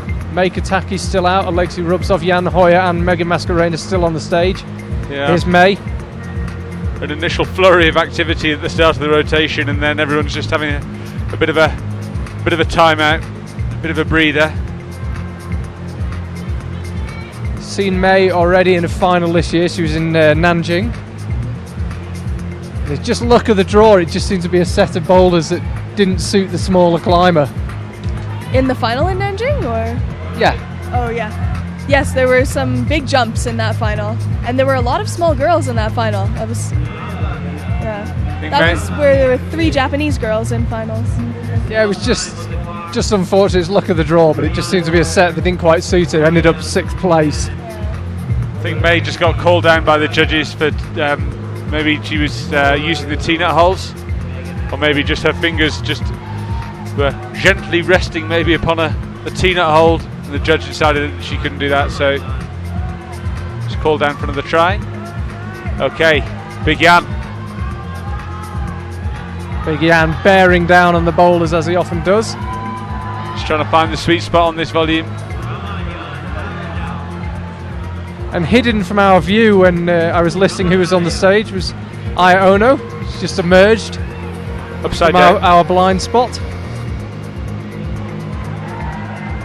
I know we have questions coming through on Twitter. We will try and get to them. But all go right now. Yeah, I think she got the top with no seconds to go there. Team USA both out on number 1. Sean Bailey and Brooke Rabatou. Yeah, Sean had a cracking qualification round yesterday. Really, really good. By far the best of the American guys.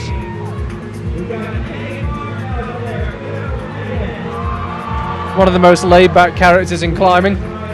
Did most of the European lead World Cups last year sleeping in a Fiat 500, which, if you haven't seen it, is about the size of a large beach ball, and he spent the whole summer driving around Europe sleeping in it. A Fiat, really? Yeah, you know the tiny one with. I know.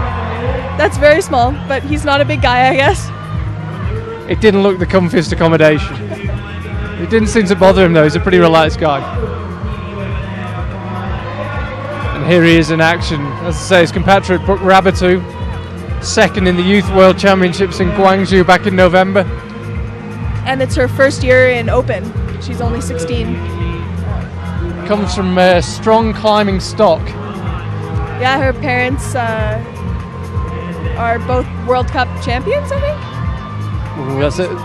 Yeah, World Cup competitors. They're very good at rock climbing. Got a question through on Twitter actually.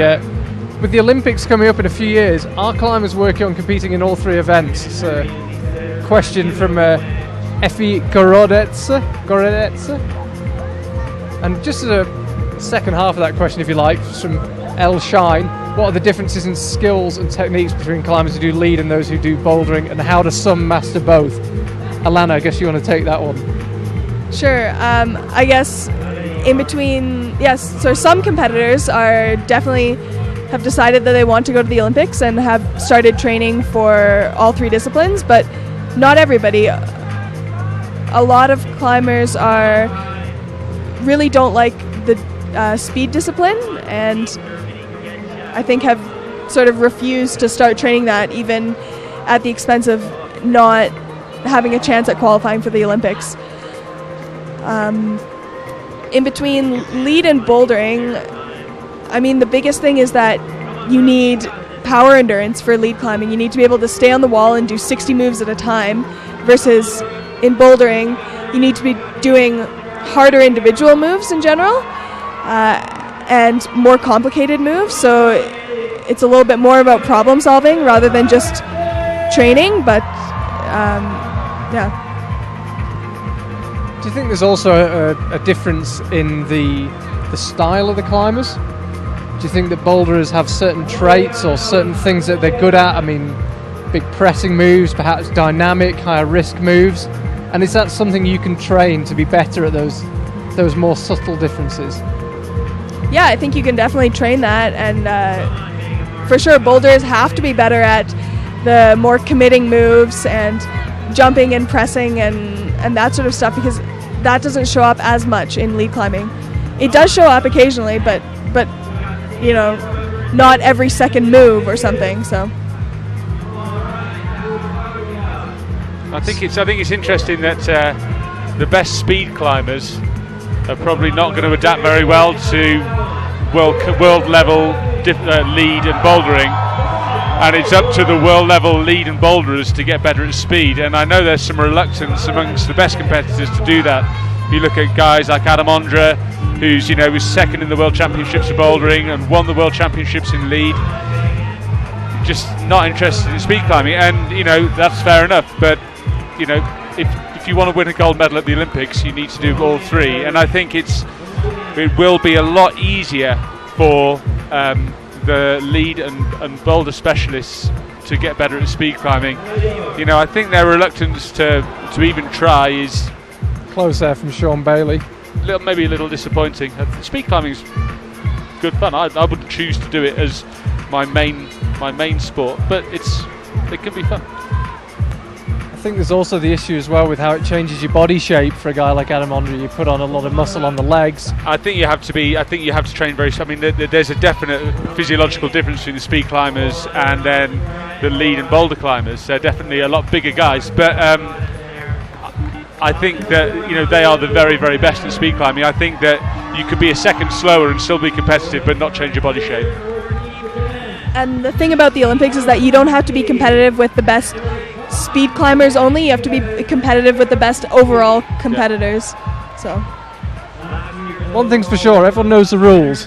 No one's being duped here. You've got 5 years to prepare. Yeah. If you want to do it, good luck, and if you don't, there's no problem. I don't think anyone could complain that they've been duped at all. It's a 3-discipline event. You're welcome to take part or not. Yeah, if you don't like it, don't do it. I mean, So interesting out here on men's one. Meiichi Narasaki was about to introduce him. He's already heading back in with 4 minutes 15 left on the clock. Tomoa's younger brother. He's about 8 inches taller than Tomoa, but he is his younger brother. Shauna Cox is out on women's one. Interesting qualifiers yesterday, actually. Janja, Garnbrett and Shauna in the same group. Shauna 3 tops, Janja 5. Janja it does seem to be the way that when she wins a World Cup, she just smashes it from day one until the end. She never seems to flop over the line. It's just all or, well, not nothing. She's never missed a final, but she always seems to do well in every single round. That's good. She's really good. Expert insight and analysis here from Percy Beashland. And she's just having great fun as well. That's the main thing, you know, like we said all the way through. She's enjoying it, she's confident, she's having a good time, you know, and that leads to amazing, you know, world-class performances. So bottom right of your screen, we've got Petra Clinger. She's currently sitting second place. Just double check those results are up to date. They are. 2 tops, both of them on her second attempt. 3 tops will put her in a very strong position here. Come on, Petra. Come on, Petra. Yeah, fantastic effort there, Petra Clinger. Gets it done, Petra Clinger. That's 3 out of 3 for her. Topped all 3 boulders so far. We'll confirm the number of attempts. The reigning world champion. One of the best moments, I think, in competition climbing history, when she found the toe hook. It still makes me laugh. It still makes me laugh. laugh. Every time I think about that. It was a flash.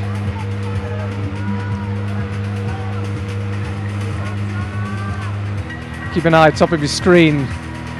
Results coming through. So Katja Kadic currently leads the way. She can be replaced by Petra Clinger. We didn't see many tops in the previous rotation, not this one we're on now, but the previous 5 minutes. And, so you'd think Katja Kadic still pretty safe in the place in the final. I don't think she'll be getting knocked out. Seb currently in 6th place. Yeah, still hanging on, but there's a lot of Japanese to come, so. Tomoe Narasaki still out on the wall. It's not quite an all Japanese mat right now. We've got 6 climbers on the wall. Jan Hoyer, the only non-Japanese climber. And Shauna Coxon. Oh, sorry, Shauna's hidden behind one of the stanchions at the venue. I didn't spot her. There she is. She's up there. Needs to do this last move. It's not a gimme. By no way is it a gimme. She's found the armbar. You don't see that every day. That's a pretty cool move there. And a top from Shauna. Well, there you go. That's why I should look at my screen and not look at the mats. Shauna hidden behind the stanchion.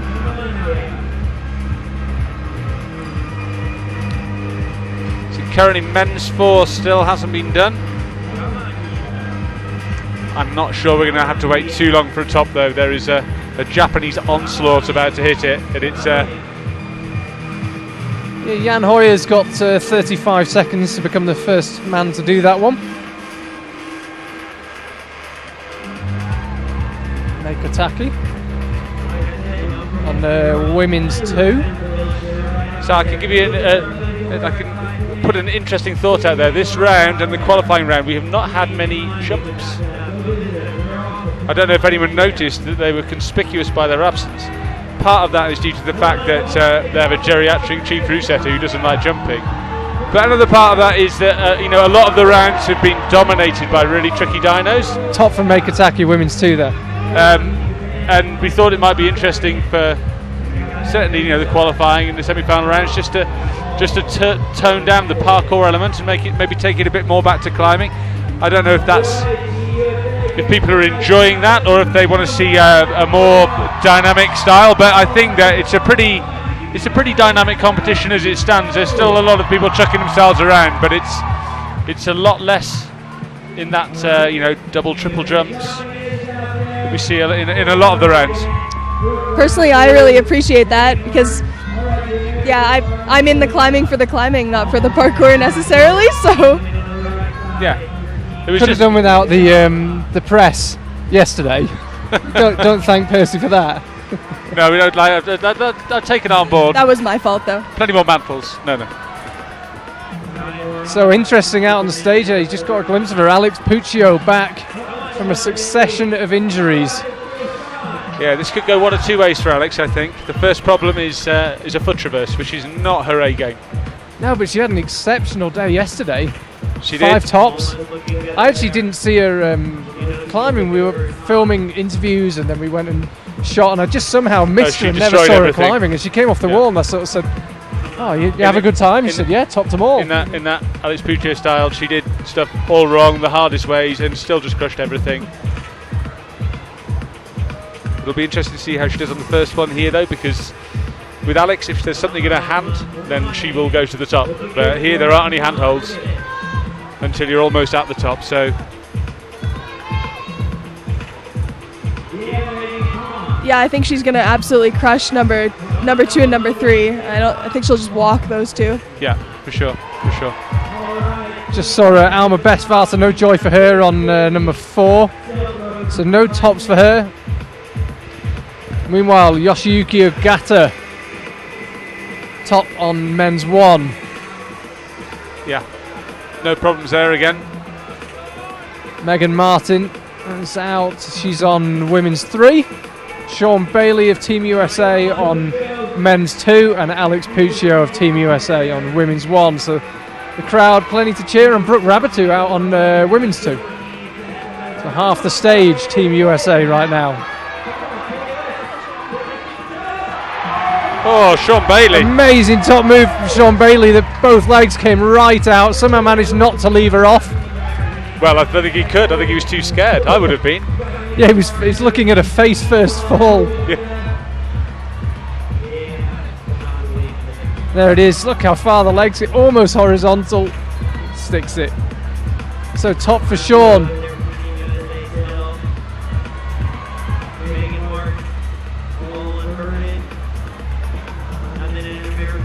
So looking at Alex Puccio. What can she do here?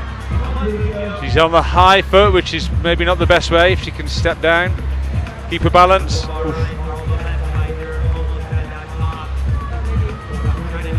Just a bit behind on the scores updating here. We'll let you know what attempt that was for Sean and where that puts him. 1 minute 30 left on the clock. Filling up nicely here in Vail. As I say, temperature scorched. It's not too bad when you're in the shade. It's only when you're in the direct sun. It's a really dry heat.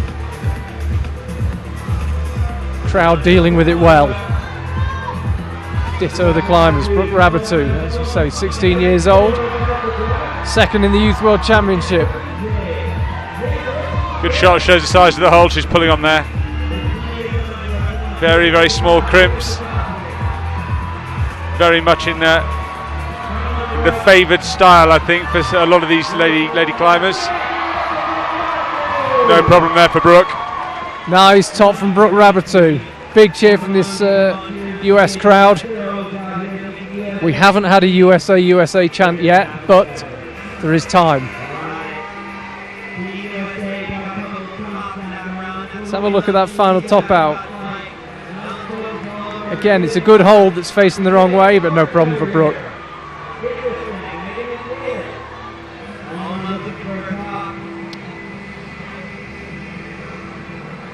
Japan. 13 seconds to go. Alex Puccio will not get a top on women's 1. And I think that will be the end of the action for that rotation. Another 5 minutes begins. Shauna Coxey's back out. Meiji Narasaki back out. Akio Noguchi, Kokoro Fuji onto the stage for the first time. Really getting to the business end of the semi-finals when we start to see people guarantee their place in the final. There's the latest scores. Katja Kadic leading the way. Petra Clinger in second place is out. She can match Katja's achievement of 4 tops on the 4 boulders. Will come down to attempts where she ranks.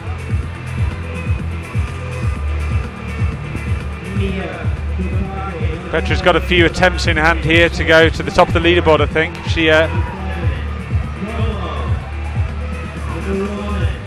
She does this first, second try, straight into the lead. We had a question on Twitter, by the way, hashtag IFSCWC. Have you got any questions for World Cup finalist Alana Yip or head route setter at the IFSC Vail, Percy Bishton, had a question: when is Ashima Shirashi starting her first senior comp? I actually heard she was going to be here in Vail. I was surprised that she wasn't, seeing as it's in the United States, but I don't know.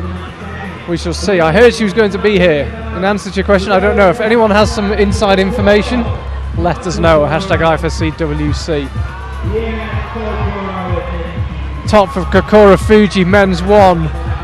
Top over Shauna Coxey, I think, probably. Shauna tops women's 2, so that's 2 tops for her. And 3:25 left on the clock. Very welcome extra time. And that was Meichi Narasaki flying up the left-hand side of your screen next to Shauna.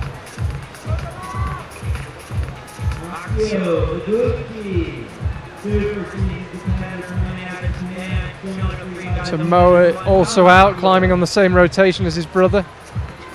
In the semi-finals, the climbers have 5 minutes on each boulder. They then go in for 5-minute rest and come back out for the next boulder. So if you're on a rotation with someone, you're climbing with them pretty much the whole time you're out on the mats. The Narasaki brothers climbing together. Kia Noguchi's also out. She's won here in Vail before. Not many places she hasn't won that we visit regularly. Yeah, the first slab's causing a lot of problems amongst the women. Makes Katja Kadic's performance even more impressive. So down the far end of the stage, Petra Clinger. Far end of the stage as we look at it, the right as the crowd look at it. Currently sitting in second place, but with look at the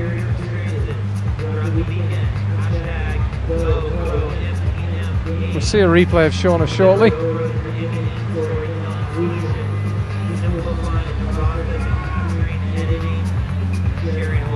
So we're now, the scores are updating again. I'll bring you up to date in just a second. Let's have a look at Shauna. Didn't use the knee bar. We've seen a couple of climbers use the knee bar, a couple not use it. And now she uses it. Petra Klingler's just topped out problem 4, I think. That will almost certainly be enough to put her in the lead. We'll double check on the attempts. I'm pretty sure that was her second attempt. It was her second attempt, yeah, she goes top. And there's Shauna. So we got the up-to-date scores. Petra Clinger leads the way in the women's competition, 4 tops in 7 attempts. Katja Kadic is in second. She's got 4 tops in 8 attempts. Just going to see a replay of Petra. So when we saw Katja do it, she stuck a foot out right. How does Petra do it? Doesn't really use the last hold. Yes. And stuck a foot out left, sorry. Getting my rights and lefts mixed up. I think all the climbers out there will understand which way you meant that.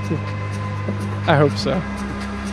So then further down the order we had Shauna. She's currently in third place, 2 tops in 3 attempts, but she's still got 2 boulders to attempt. Sol Sars in 4th place. She's finished her attempts. Michaela Tracy's also finished. She's down in 5th. Ono in 6th place. Katja Zauwein down in 7th. So I already know some of the people that won't be making the final. Fortunately, no joy for Chloe Collier. Megan Mascarenas won't make it a hat trick. You can see the results on the top of your screen there. Leah Crane, unfortunately, also not making it. But yeah, Megan, it won't be a hat trick here in Vail. Still on rotation, we've got Meika Taki, Brooke Rabateau, Shauna Coxey, Yanya Gambret just making her way out onto the mat for the first time. We haven't even seen Miho Nanaka, so still huge amount to go here. Still no top on men's 4. Not that I'm stressing.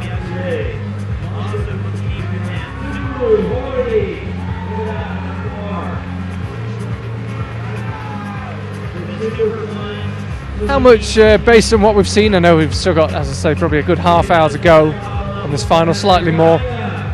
First thoughts, how much adjustment have you got to do before the final? No adjustment needed. Never adjust. You're pretty happy with what you've seen? If you've nailed it first try, there's no need to adjust anything, surely. No, we'll see. We'll have a look at the results at the end. The show's not over yet. Anything could happen. I think that the level for the final is pretty much fine.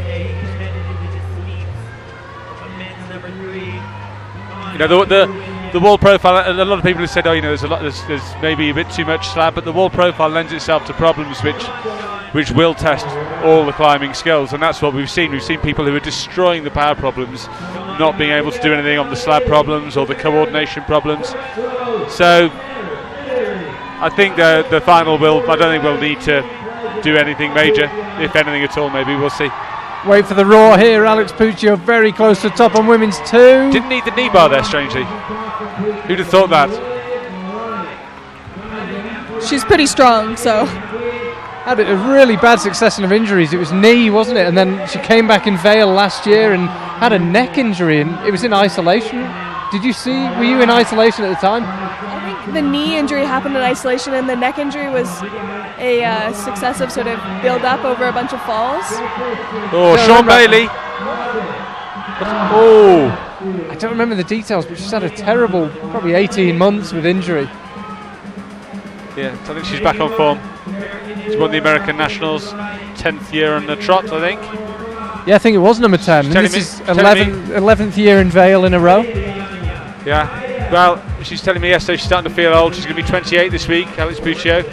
She said when she's standing on the podium and the people either side of her are 16, 17, or the new younger girls coming up through the American ranks. Well, when she won here in 2009, Janja Garmret must have been 10.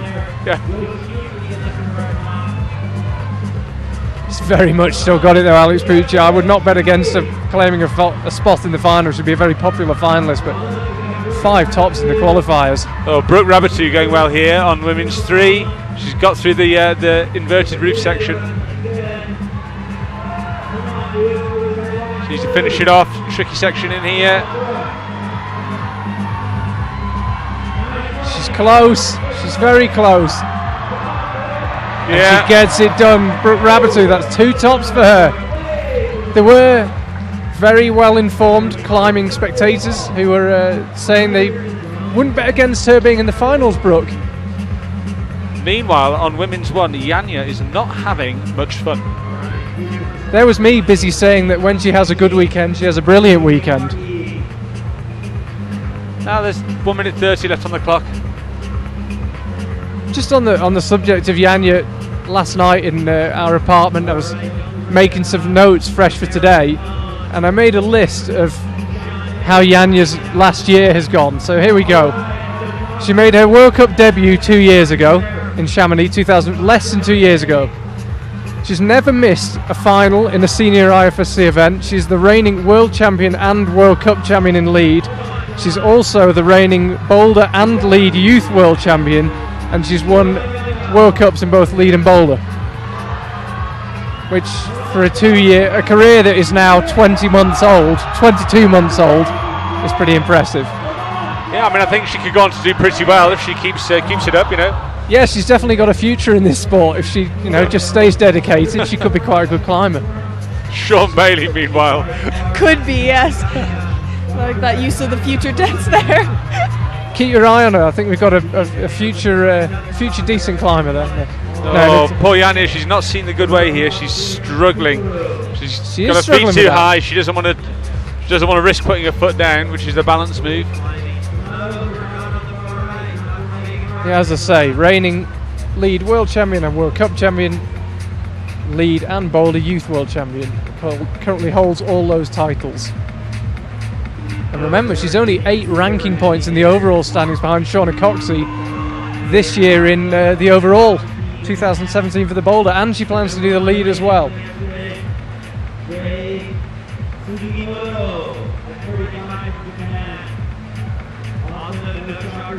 So we now have 7 Japanese climbers on the stage. Shauna Coxey, the sole European. And we're on to our final climbers. Miho Nanaka and Rei Sugimoto topped the qualifiers yesterday. After this 5-minute rotation, that is the end for Boulder 1 in men's and women's. Ray got a lot of strapping on his leg.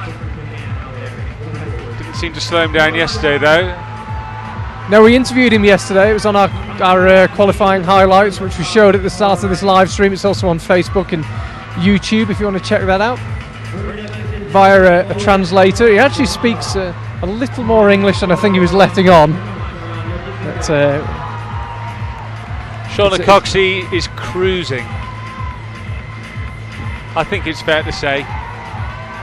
Here she is. This is women's 3. Can she complete a clean sweep? First job, if she wants to, is to top women's 3. And there we go. Did it in heat. It was like watching in slow motion. Made very, very light work of that boulder. Akio doing the same to women's 2, just cruising away up.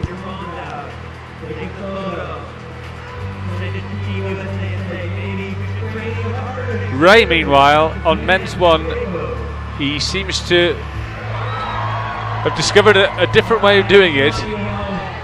He's hand traversed the footholds. And on women's 1, there's Miho Nanaka. Great day for her. Oh, we need to see some footage of Ray Sakamoto. That was insane. He hand traversed the footholds to get to this position. Miho goes back in with 1 top, 3 third places for her so far in 2017. 2 World Cup wins last year, Munich and Mumbai, but no wins so far. Top the qualifying round, she's top boulder 1. Oh, Ray. Ray just peeling off that last move after putting so much effort. That was awesome. Okay. And that's a top from Kokoro Fuji. We're going to see a replay of Akia Noguchi. Just cruising. Just cruising. As I say, Shauna Coxey, we don't need a slow motion replay. She did every move so carefully. Brilliant to watch.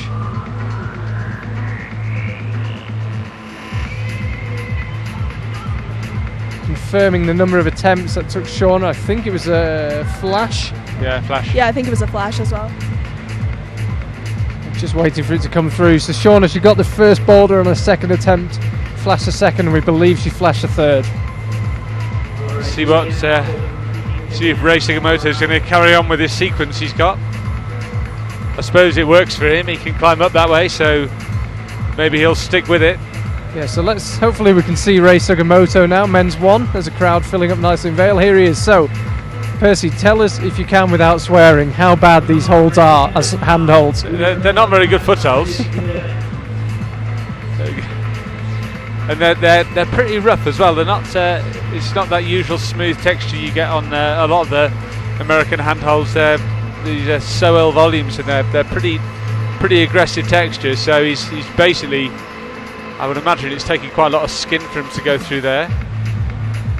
And when we were in Tokyo just over a month ago, everyone was so impressed with the boulder gyms. I think people suddenly realised why Japan have been so strong. How did you find the Tokyo experience? And did you check out B Pump and the other gyms? No, I didn't actually. The Canadian team went up north to Morioka to... Well remembered. No, it was a great experience. We did a little training camp there. We got to climb with Futaba Ito, the Japanese national champion for women, and she's only 15. She's not even old enough to compete in the World Cups yet. It was pretty cool. Yeah, it was really interesting to see how the Japanese team climb. Suddenly it doesn't seem quite a mystery why they're doing so well.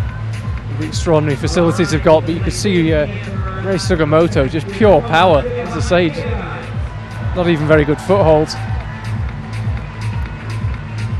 Mei Kotaki there, women's 4. Mei currently down in 11th, and she will not progress further.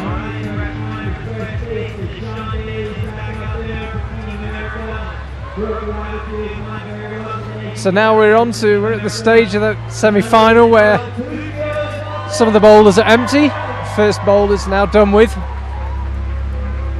Tsukuru Hori is out on men's 2. Yanya Gambrit's out on women's 2, and under some pressure, I might add. Did not top the first one. There's Alex Puccio getting the crowd fired up on women's 3.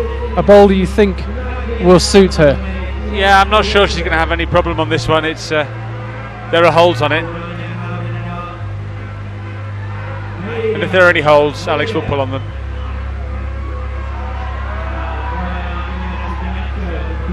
Well, keep an eye on Yanya. Really needs a top here. We've already seen 2 climbers top all 4 boulders, and Shauna Coxley look well on the way. Oh, yeah. Quick question from Florian Offner, who wants to know, what does it take to get qualified for the Olympic climbing competition? So they haven't released exactly all the details yet, but there will be, it's some combination of, oh, and Alex Puccio just topping women's 3 there, sorry. There'll be some combination of people who do well in the 2019 World Championships, and there will be a specific Olympic qualifying competition before the Olympics, and also the Continental Champions. Let's have a look. We had 3 tops in about 5 seconds here. It was Alex Puccio was up first. And then we saw Yoshiyuki, and then Takuru Hori also closest to us at the left-hand end of the stage, all within about 5 seconds of each other.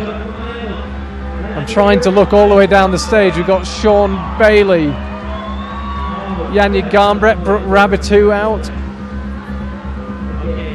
See what Yanya can do here. Struggled a bit on this move before. I think not liking that. No, this is a big surprise from Yanya. You just can't really imagine her not making a final. It's never happened before in her senior career, in any discipline. Still plenty of time left on the clock. She's got about 2.5 minutes. I think plenty of time. She'll get there, but if you look at the main contenders, top to number 1, Miho, Shauna, Katja, Petra, so she's got some catching up to do even at this stage. Yeah, I think she's in the zone now. She should get to the top. One thing we haven't seen a huge amount in her brief competition climbing career is Yanya being put under real pressure. So we certainly don't see it falling off very often. No. So it'll be interesting to see. She gets it that time. But the maximum she can get now is 3 tops, so attempts could become very key. Yeah. We shall see. Looks a bit nonplussed. Confused, I think. You often see that when you have a very good competitor who never falls off. They fall off and they're not really quite sure what's happened. She certainly didn't fall off that last try. So it's 2 climbers left on the stage. A lot of tops in this rotation. Sean Bailey struggling to start here. Brooke Rabitou. Sean's kind of all crossed up on the start. There's a good right hand and a bad left hand. Sean obviously feels more comfortable trying to cross or something or other, but not working for him. If you're just tuning in and you're watching our live scores, we've got 4 means of separating the climbers if you're wondering why the scores look so complicated. The first one is how many of the boulders did they top. If they're still tied on that, it comes down to how many attempts did those tops take. If they're still tied on that, it comes down to how many bonus holds they got. Every boulder has a bonus hold clearly marked midway up it. Thank you, Brooke Rabitou. She just grabs the bonus hold with her right hand. And if they're still tied on tops, attempts and bonuses, it comes down to attempts for the bonuses. It's a 4-tiered separation system. Brooke Rabitou, this would put her in a good position. She's currently in 6th place. This would give her 3 tops. It would move her provisionally up to 4th place. No. Sean Bailey here sticks it. Yeah, fantastic effort. Oh, this is good from Sean. This is great from Sean. Still not seen the top on men's 4. What's he going to do here? There's not much time left. Oh, wrong-handed. I think he was feeling the time pressure there. Yeah. So yet to see a top on men's 4, but Sean made light work of the lower section. It's going to happen. I'm not stressed. Almost drowning in sweat from Percy's palms here. He says he's not stressed. Completely dry. Completely dry. Bone dry. Covered in liquid chalk. So Shauna Coxley and Meichi Narasaki, the younger and taller of the Narasaki brothers. And at this early stage, the less successful, of course he is much younger, but his brother's already won the World Championships and the World Cup overall title. Rei Sugimoto, you can see him left of the screen, he's out. Ditto Kiya Noguchi. Miho Nonaka and Kiya Noguchi. And again, Shauna, the sole European climber. I need to say hello to my little boy Eddie, my daughter Annie, who are watching at home. Big fans of Shauna Coxley. Have they met Shauna? Yeah, well, Shauna climbs in my gym all the time, and my kids are normally there.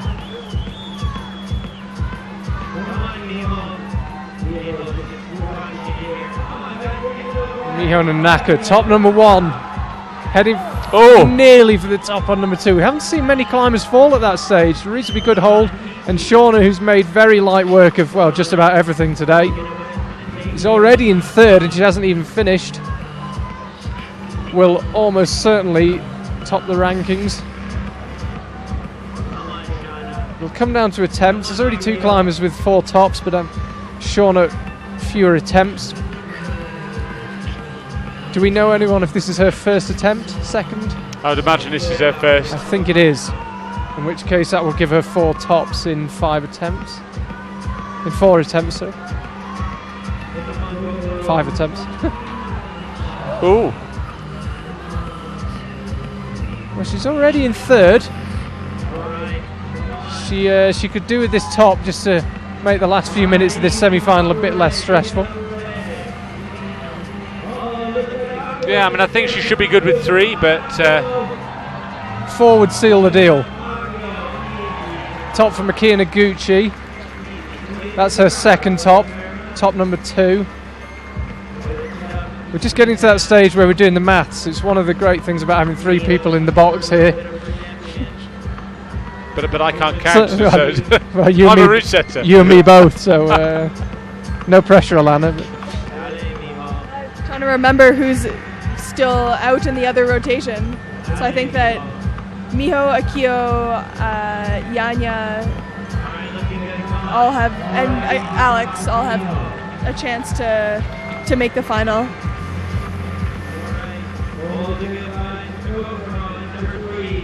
Shauna's just having a word with the judge. A slight issue there. She didn't look very happy. However, it seems to have been rectified.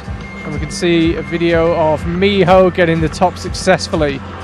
So we saw her go with the right hand on that boulder 2 once. Unsuccessfully gets it the second time.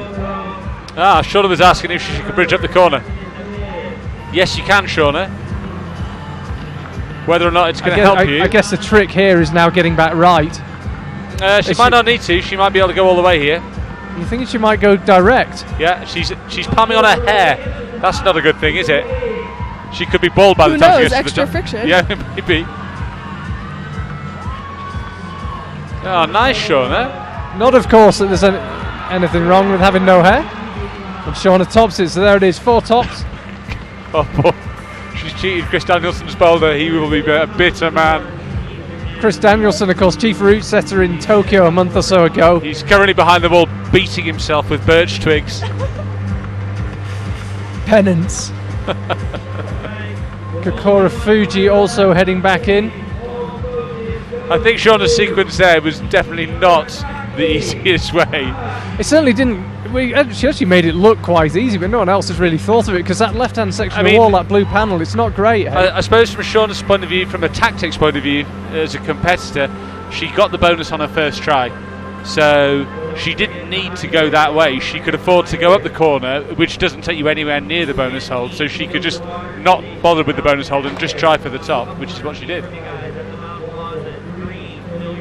think that should put her on top of the scoreboard as well. It does, yeah. We'll just wait for those to update. It's not up to date right now. Shauna is top. The scores you saw on the top of the screen a minute ago, there we go. That's up to date. Yeah. That is the scores are updating in live time. So 4 tops, 6 attempts.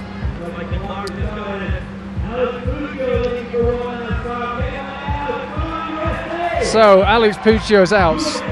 No joy whatsoever, not even a bonus on the first boulder, but then she flashed 2 and 3. I think she needs to do this. I think if she doesn't do this, she could be out. It's getting really tight. Interestingly enough, we've got no climbers on 3 tops. We've got climbers on 4 or 2. Yeah, but we're about to see. Well, Yanya's about to get 3, I reckon.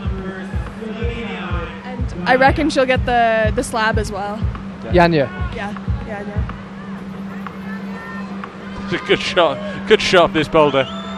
It's kind of they are kind of knee bars, but they're not great. You can see she's on her tiptoes there. Really got to point the toes to get something out of it. Yeah, there'll be no bat hanging going on. No, these holes they're pretty slopey. There's a little screw on jib on both of these, the black hold, the black volume and the grey volume, just to help them up. Crowd getting really behind Alex Puccio. You can see on the right of the screen, Janja seems to have rediscovered her composure after number 1. These are the moves that Shauna Coxey crews, and you suspect Janja might do the same. Not looking quite as comfortable as Shauna, has to lunge for it but gets there in the end. 2 tops for her. Double checking she got the top. What's Alex going to do here? She's holding on to a hold, so she's still going upwards. Oh, really struggling. It's a terrible foothold on top of that volume. It's just... And just tell us what the top hold is like. You've got to really hit it precisely. It's a big sloper. If you get it, as long as you're not going too fast, you're going to stick it. But it's the foot which is the problem. It's a big hold, but the angle is really unhelpful. You see Alex trying to go static here. Expect a big cheer if she nails this. She doesn't. 3 minutes to go, though. Oh, this is good, though. Yoshiyuki. Men's 4 is top. They've all been topped. Yeah. Percy, you can... Well, you were relaxed anyway, apparently. That was great. See if we can have another look at that. Here's Janja on those top moves. As I say, Shauna did these almost statically. Janja... It's a bad left foot, which is the thing, so that if you're not feeling super comfortable there, then it's easier just to throw. Didn't hold the top hole for long, but she checked she'd been awarded the top, and she had been.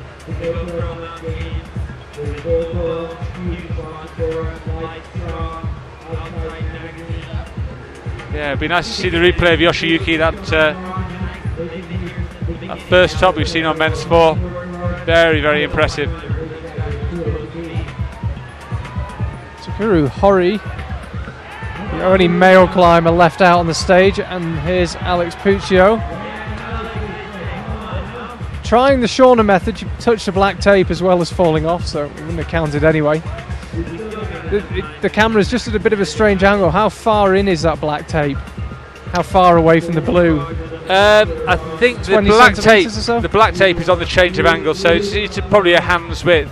The blue section is sort of gently overhanging, but the grey part just to the right of the black tape is at like a vertical sidewall. Okay, we'll see a replay of men's 4 now. Oh yeah, look at this. Here it is. Amazing. Not the way it was set. Really? Not the way it was set, yeah. Talk us through how you'd expect that move to be done. The move was done really cool. by mantling on your left hand and going over to this hold with your right hand. That's an amazing way to do it. Amazing coordination.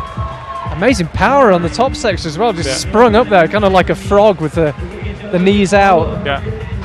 No, that's super impressive. So from a stage that's been packed for the best part of an hour, we've now got Takuru Hori out on his own. In a hand jump. Come on, Sakuri. Oh, not enjoying that. But it's been done a lot of times without jamming as well, so it's not... Now we'll see a replay of Alex on women's 4.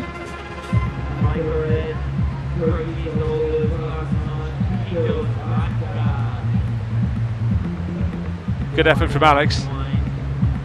Just feeling the pressure a little bit on that last boulder. Yeah, we'll bring you updated scores as they come through. So Alex Puccio, that puts her in 4th place. That was her 3rd attempt at the slab, so she's now the only climber with 3 tops. Ahead of her, Shauna Coxey, Petra Clinger, Katja Kadic. Clean sweep of 4 tops. Let's have a look down the order. We're still missing Janja's score on yeah, we're just waiting for scores. We're just missing Akio's score. Maybe the score's on the screen now, I think. Let's have a look what we've got. The scoring system relies on all the judges' iPads, so if you have one slow iPad or one slow connection, then it can be a little slow updating. I don't think they're using iPads. They look like they're clockwork tablets, I'm not sure. I know they've had a few problems, a few glitches with the technology.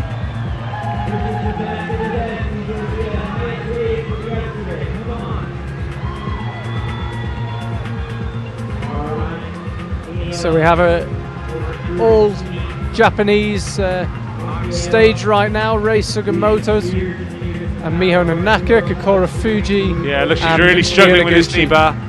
Can't quite find it. She's not, her lower legs is not quite long enough to get anything out of that. We found a way of putting one leg against the grey volume and then putting your other knee against your knee. I'm not quite sure what that's called. Probably doesn't have a name. Seems to be happy in there now. Let's see if she can do the cut here. Yeah, good strength.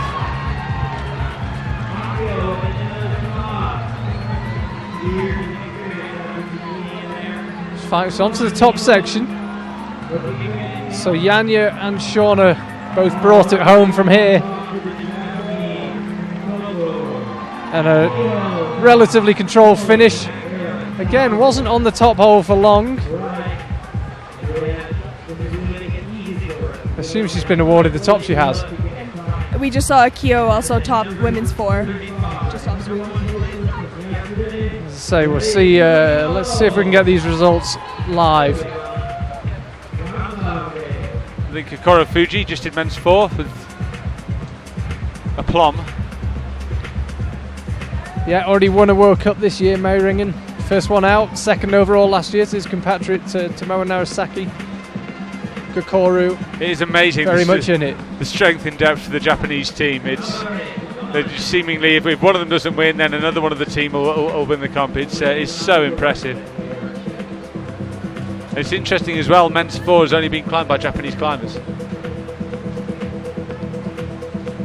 The style is coordination, and the holds are awful as well. So I think it suits. It's not surprising. Yeah, suits the way that they train and.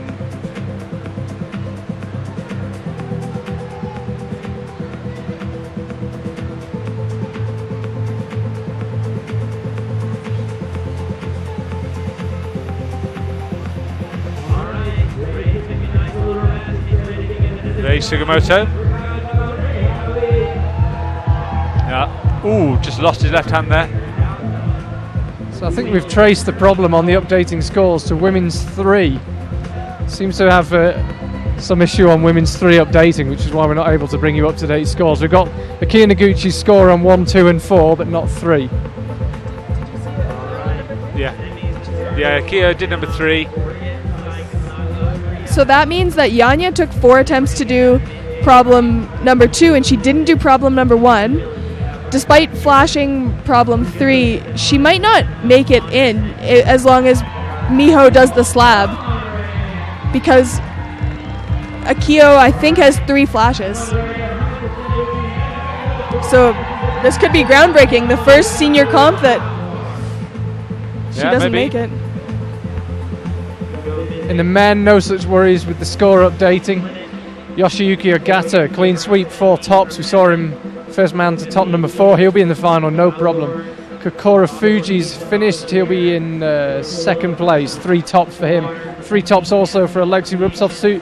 2 for Jongwon Chon, 2 for Meichi Narasaki, and 2 for Keita Watabe. They are your current top 6. I think Alexei Rubtsov and Jongwon Chon are going to rescue us from an all-Japanese men's final currently. You can hear the crowd here getting fired up for Rei Sugimoto. Can he do He's it? on men's 3. Oh! I think if he'd not stuck that, he'd have been out in the crowd. Fantastic actually here in Vail. The crowd making equal noise for Team USA and everyone else. Yeah. Do occasionally hear where the crowd is right behind their own athletes and not too fussed about the others, but crowd here in Vail right behind everyone. Okay, we gotta have Yanya, Sakuruhori. So we've got 2 climbers left to go, including these 2 climbers in each category, men and women. So that means the top 4 in the semi-final are now guaranteed their place in the final. It can't be caught. See what Yanya's got here. So as it stands, Yoshiyuki Ogata, Kokoro Fuji Alexei Rubtsov and Jongwon Chon all guaranteed their place in the final.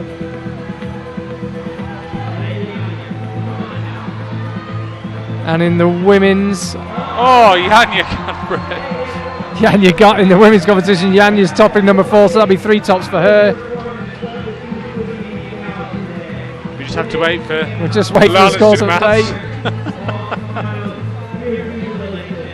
That was a fantastic effort from Janja there. Amazing effort. There's a poor hold she's going for, and a big slap with the left hand.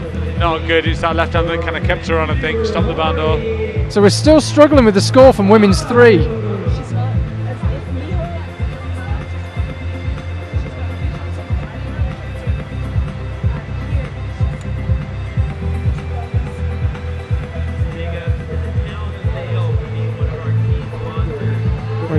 We already know who are in the women's competition. Top 4 already guaranteed their place.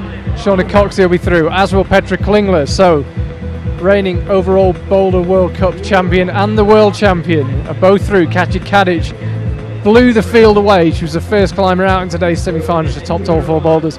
She's in 3rd place. Akira Noguchi is in 4th. Alex Puccio is in 5th. Sol Sa is in 6th. And we are waiting for Janja Garnbret's score to update to tell you exactly which of those climbers she'll displace. She's definitely ahead of Sol Sa because Janja has 3 tops, Sol has 2. It's all getting very complicated. Not helped, of course, by whatever's happening on the judge's iPad on women's 3. Maybe they're on the internet. Internet shopping is a killer. Facebook uses a lot of bandwidth, so could explain it. So Takuru Hori all alone on the stage. When he first started out, stage was just packed. Now he's all on his lonesome on men's 4. It's been topped twice now. Oh, he's looking good here. This is the sequence. Oh, unlucky there. That looks an incredibly powerful method when the right foot comes round. The hold you go to is good. The little edge on the wall is a good hold, but obviously we put it on in such a way that it wants to spin you off. So you need to either kick a foot onto the left hand of those big holds, or bump your hand across. It's a coordination boulder, if you like. It's kind of have to try and do a number of quite difficult things all at the same time. And that move when his right foot came swinging out, you can just picture the back of the shoulder straining to hold you on. Physiotherapist's dream. Yeah, Vail would be a pretty good place to be a physiotherapist, actually. Yeah. Skiers, bikers, climbers. Yeah, no shortage. The queue would be out the door and round the corner. So he's got 1 minute left. You might be able to hear those beeps. And he will begin to work his way right again.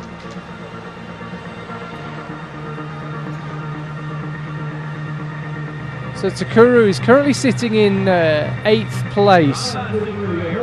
If he tops this, he'll be comfortably into the final. In 4th at worst. It'll depend on attempts. 30 seconds left. That was as it stands, he won't be in the final. I think he's going to run out of time. He's got 25 on the clock. Oh, I don't think he's going to do it. It's a shame. Oh, and clutching his shot. I think he's going to take his shoes off and walk straight to the physio. Straight off for an ice pack. And I think you'll be picking up the tab, chief route setter. So the final climbers out, the last 5 minutes of this semi-final. Got Rei Sugimoto, Miho Nanaka. Takuru Hori will not qualify for the final. Rei Sugimoto, simple equation here, a top gets him in. Anything else doesn't. So. Yeah, very simple. Tops it, he gets the final. If he doesn't top it, that's it. If he does it, he knocks one of his team members out there.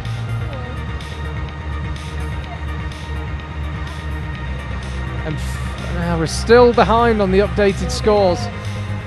We still don't have Miho Nanaka's score from women's 3. I think she flashed it. I'm pretty sure she did. So I think if Miho does this problem, then Janja's out of finals. It's could be a major turn-up for the books here. Janja Garnbret, an ever-present in senior IFSC World Cups. In the 22 months since her World Cup career began. Can Miho Nanaka knock her out? It's looking good so far. 3:50 still on the clock, even if this attempt is not successful.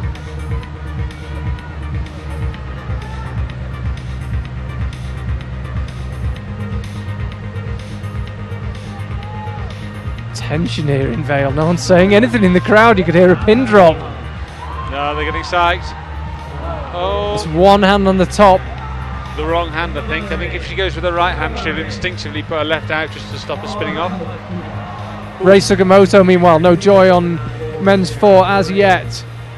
Rei with a simple but not easy task. Top the boulder to make the final. Two of his compatriots have already topped it. We know it can be done. Yoshiyuki Ogata, who topped all 4 boulders, did it, as did Tomoe Narasaki. Tomoe Narasaki, meanwhile, will not make the final. Really not able to match his 2016 form. Yeah, well, one of the families in there, though, so maybe they're taking it in turns. Letting his brother have a go. You win it this week. I'll win it next week. So, maybe the Japanese team have a rota for who wins. The night before, they just give it a spin, and whoever comes I'll out have to ask them. It's an interesting idea. If Rei does go through and knock out Keita Watabe, who is currently leading the overall standings for this year's Boulder World Cup, so from a team point of view, Rei may not win many friends if he knocks out the overall leader and denies him his chance at winning another World Cup. It'll be a bit of an atmosphere on the flight home, isn't there? So Miho on the right, looking to knock out Janja Garnbret, and she does it! So Janja will have the unfamiliar feeling of not making a senior final. Miho Nanaka makes it through. We'll bring you updated scores as they come. Rei Sugimoto so close there, going with his left hand, which I think is the harder way. So on our scores as yet, Miho Nanaka is in 7th place, but when that iPad and Women's 3 begins to update, she'll move up, and she does. Yeah, she's into 6th. Move up. Miho should actually move up to in the top 4 because she did all 4 problems. Yeah. Apologies for the slow updating. At least we could pinpoint it this time. It was just one dodgy tablet. So Rei Sugimoto. 1 minute to go, a place in the final up for grabs. He knows what he needs to do. He's taking his time.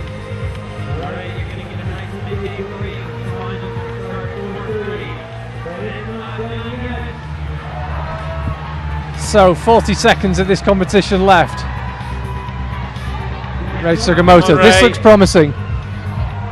Oh! What an effort. He's going back for another try. 25 seconds for Rei Sugimoto to win a place in the final. Oh, he may have blown it. I don't think he's got time. I think that last attempt was the one, wasn't it? Oh, he's had it. Oh, unlucky for Rei Sugimoto.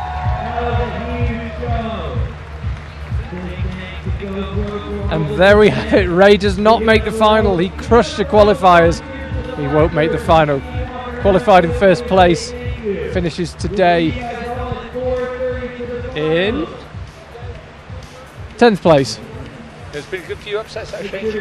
Yeah, Tomoe Narasaki missing out. Rei Sugimoto, Sean Bailey, Yolka Hoven, Yerne Kruder, Takuro Hori. We're just looking down our order now. Jan Hoyer way down. Gabriele Moroni. It was a very strong semi-final in the men's. And there we see the results. So Shauna Coxey is in 1st place, 4 tops. Also with 4 tops, Petra Clinger and Kachi Kadic. Now Miho Nanaka also had 4 tops. You can see there her score not updated. She's actually in 4th place, not 6th. So that will mean Akiya Noguchi is in 5th Alex Puccio is in 6th. She makes the finals here after a horrible 2 years of injuries. Janja Garnbret doesn't. The first final she's ever missed as a senior IFSC competitor, Solsar. Brooke Rabatou didn't quite make it, but 9th place. Great result for her. And Michaela Tracy makes the top 10.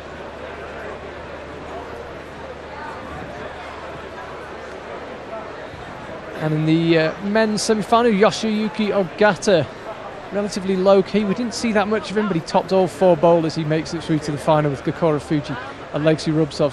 Jongwon Chon, Meichi Narasaki knocked Tamoa. Keita Watabe currently leading the way. Just about makes it in 6th place, so he will have a chance to extend his lead in the rankings. Takuru Hori, Yunei Kruda, Tamoa Narasaki and Rei Sugimoto, the rest of your top 10.